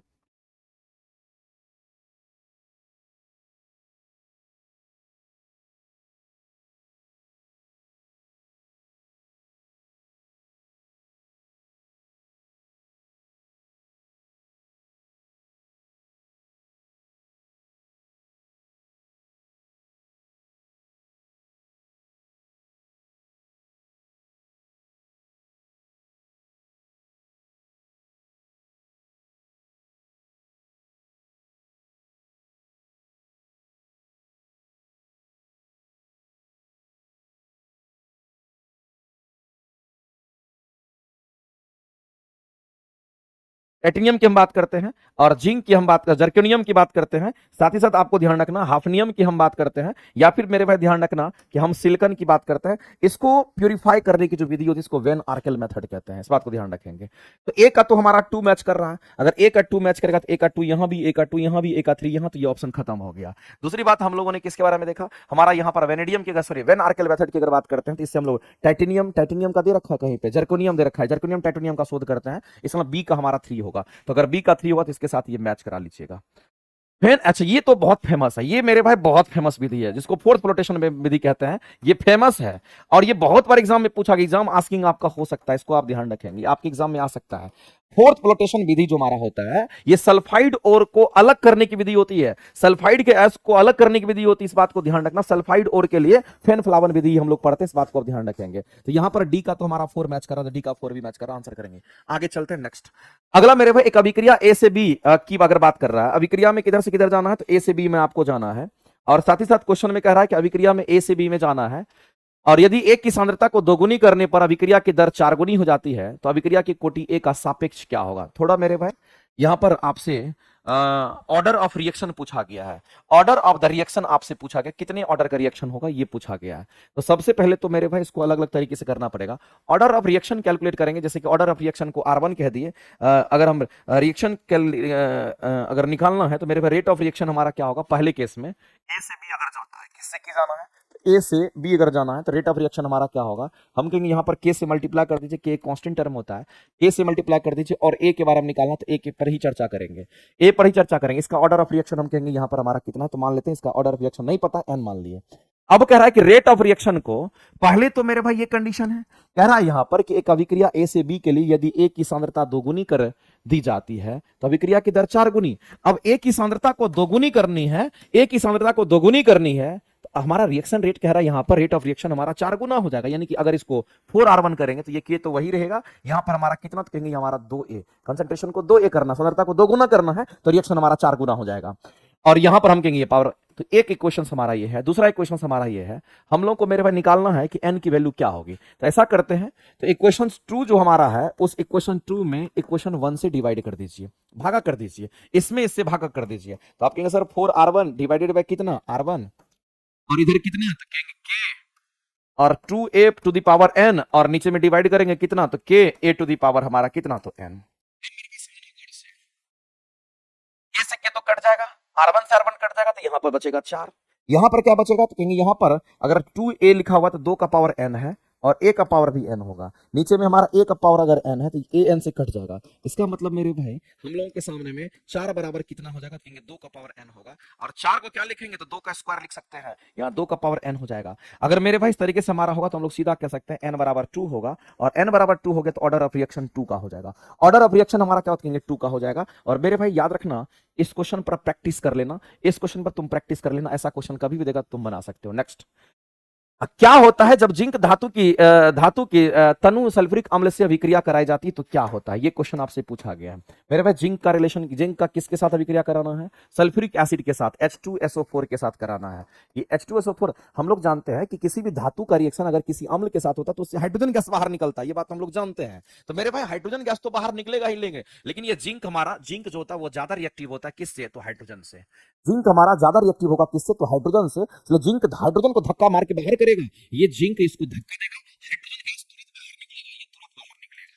और वैसे भी कोई भी धातु अगर किसी भी धातु का रिएक्शन एसिड के साथ होता है तो उससे हाइड्रोजन गैस बाहर निकलता है। जब हाइड्रोजन बाहर निकल गया तो जिंक जाके चिपक जाएगा और ये ZnSO4 का निर्माण कर लेगा, जिसको जिंक सल्फेट कहते हैं। तो मेरे भाई जिंक सल्फेट बना देगा, हाइड्रोजन गैस को निकाल देगा। कह रहा है कि यहां अभिक्रिया नहीं होगा, अभिक्रिया तो हो रहा है, एक ज्यादा रिएक्टिव है एक कम रिएक्टिव है तो अभिक्रिया तो हो ही जाएगा, यहां से ऑक्सीजन गैस नहीं निकलेगा। आंसर करेंगे पहला और दूसरा सही है, पहला दूसरा सही आंसर करेंगे, बी करेक्ट हो जाएगा। नेक्स्ट आगे मेरे भाई चलते हैं और अगला क्वेश्चन देखते हैं। निम्नलिखित में से कौन सा डाइसैकेराइड हमारा नहीं है, इसका मतलब कौन सा मोनोसैकेराइड है, कौन सा इसमें से कौन सा डाइसैकेराइड हमारा नहीं है, क्वेश्चन पूछा गया है। कौन सा डाइसैकेराइड नहीं है, बताइए इसमें से कौन सा डाइसैकेराइड नहीं है। तो आपको पता होना चाहिए, अगर हम मोनोसैकेराइड्स की हम बात करते हैं, अगर हम मोनोसैकेराइड की अगर हम बात करते हैं, ये मोनोसैकेराइड हमारा कौन सा होगा, तो आपको ध्यान रखना मेरे भाई, जब मोनोसैकेराइड की हम बात करते हैं तो इसमें ग्लूकोज आता है। इसमें क्या कहते हैं, इसके अंदर हमारा ग्लूकोज आता है, इसी में हमारा फ्रक्टोज आता है, ग्लूकोज हो गया, इसी में हम कहेंगे फ्रक्टोज आता है, और इसी में याद रखना मेरे भाई कि गैलेक्टोज आता है, ये सब हमारा होता है, ये मोनोसैकेराइड है। और डाइसैकेराइड की अगर हम बात करते हैं, डाइसैकेराइड की हम बात करते हैं, इसमें हमारा सुक्रोज वगैरह आता है, इसमें हमारा क्या होगा कि यहाँ पर सुक्रोज होगा, इसी में क्या क्या आएगा मेरे भाई, तो हम कहेंगे माल्टोज आता है, सुक्रोज हो गया, इसी में माल्टोज हो गया, साथ ही साथ इसी में हमारा लैक्टोज होता है, इस बात को ध्यान रखना।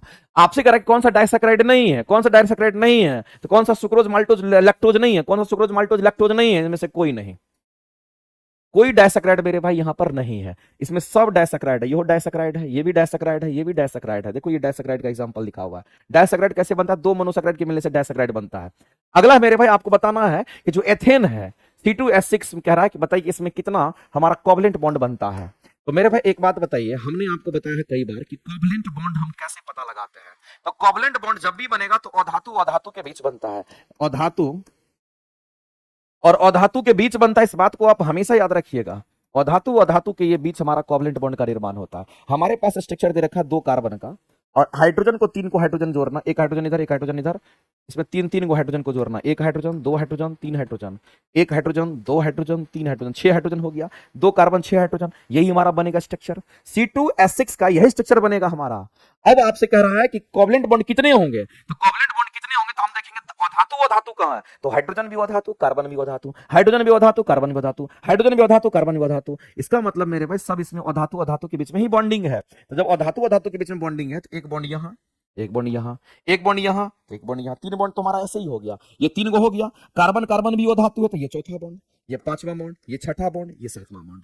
इसमें सब तो मेरे भाई अधातु ही है। और आप कहेंगे इसमें कितने, तो 7 को हमारे यहाँ पर क्या है, तो कोवलेंट बॉन्ड बने हैं।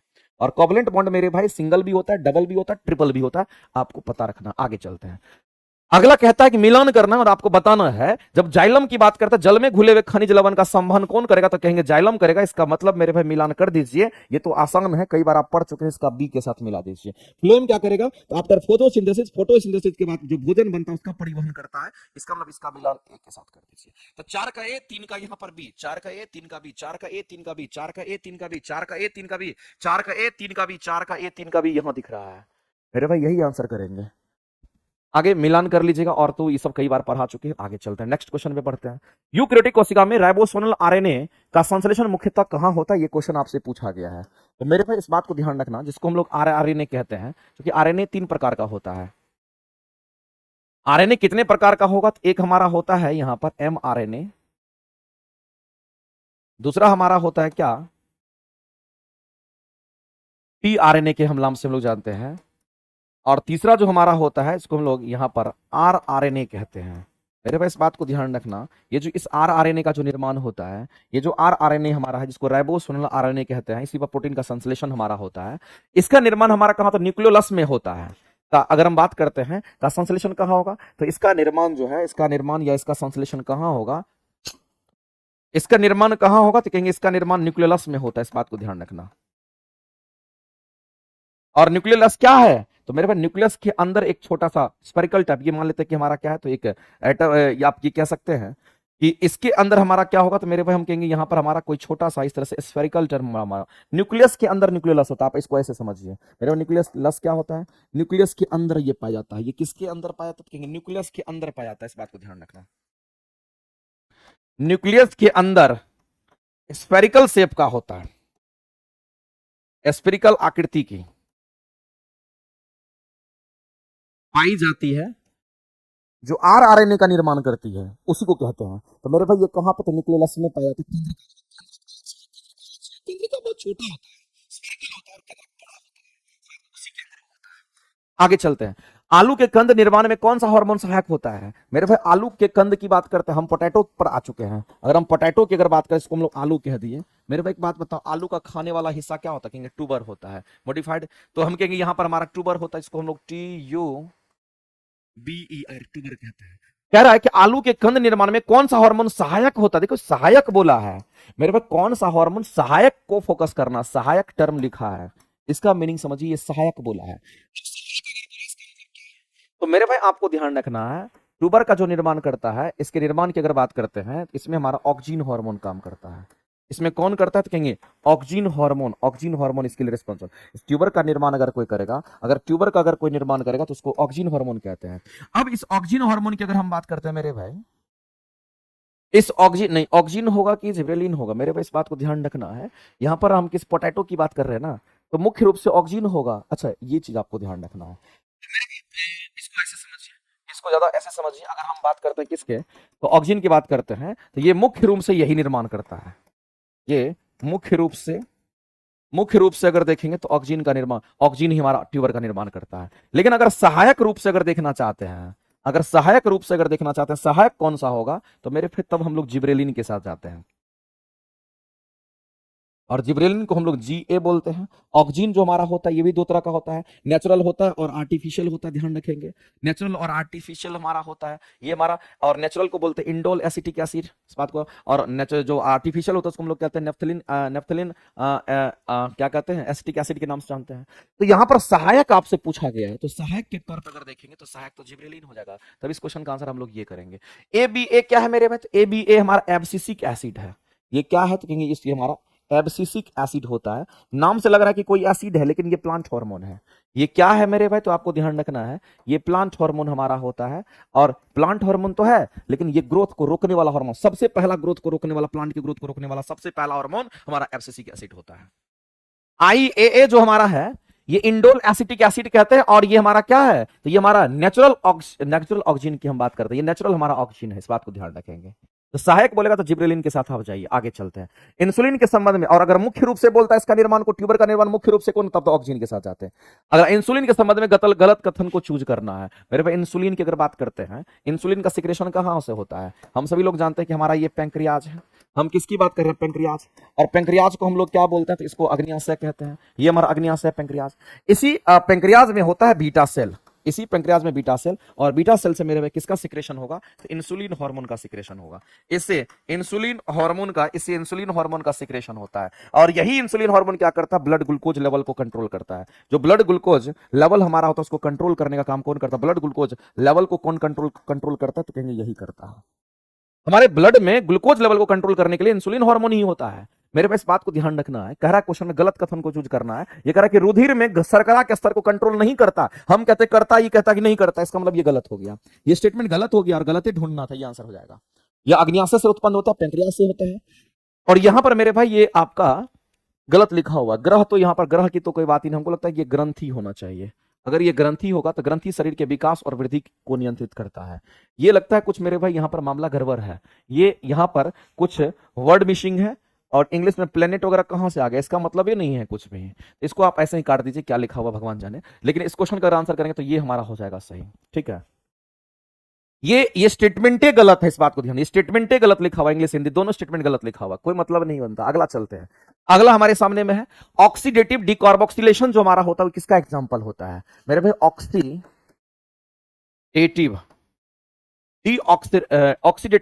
डिकार्बोक्सिलेशन के नाम से अगर हम लोग जानते हैं,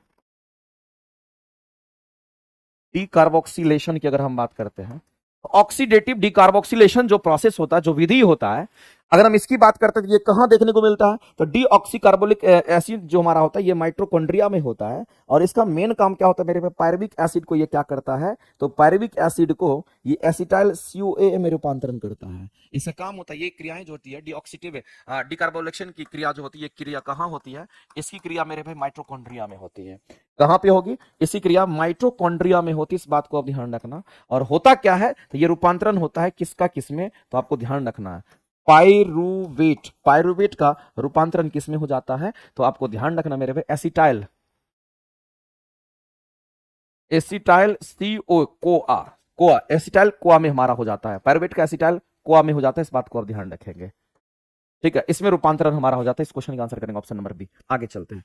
अगला कौन सा हार्मोन अंडाशय में ग्रेफियन फॉलिकल, ओवरी के ग्रेफियन फॉलिकल की वृद्धि और परिपक्वन को प्रेरित करता है और एस्ट्रोजन के स्राव को उत्तेजित करता है। मेरे भाई फीमेल की अगर हम बात करते हैं, हम किसकी बात कर रहे हैं, हम यहाँ पर फीमेल की बात करते हैं। यदि हम यहाँ पर फीमेल की बात करते हैं तो फीमेल की ओवरी पर चलते हैं, और फीमेल की जो ओवरी होती है इसको हम लोग यहाँ पर अंडाशय कहते हैं। फीमेल की ओवरी जो इसको हम लोग अंडाशय कहते हैं, इसी में होता है ग्रेफियन फॉलिकल्स।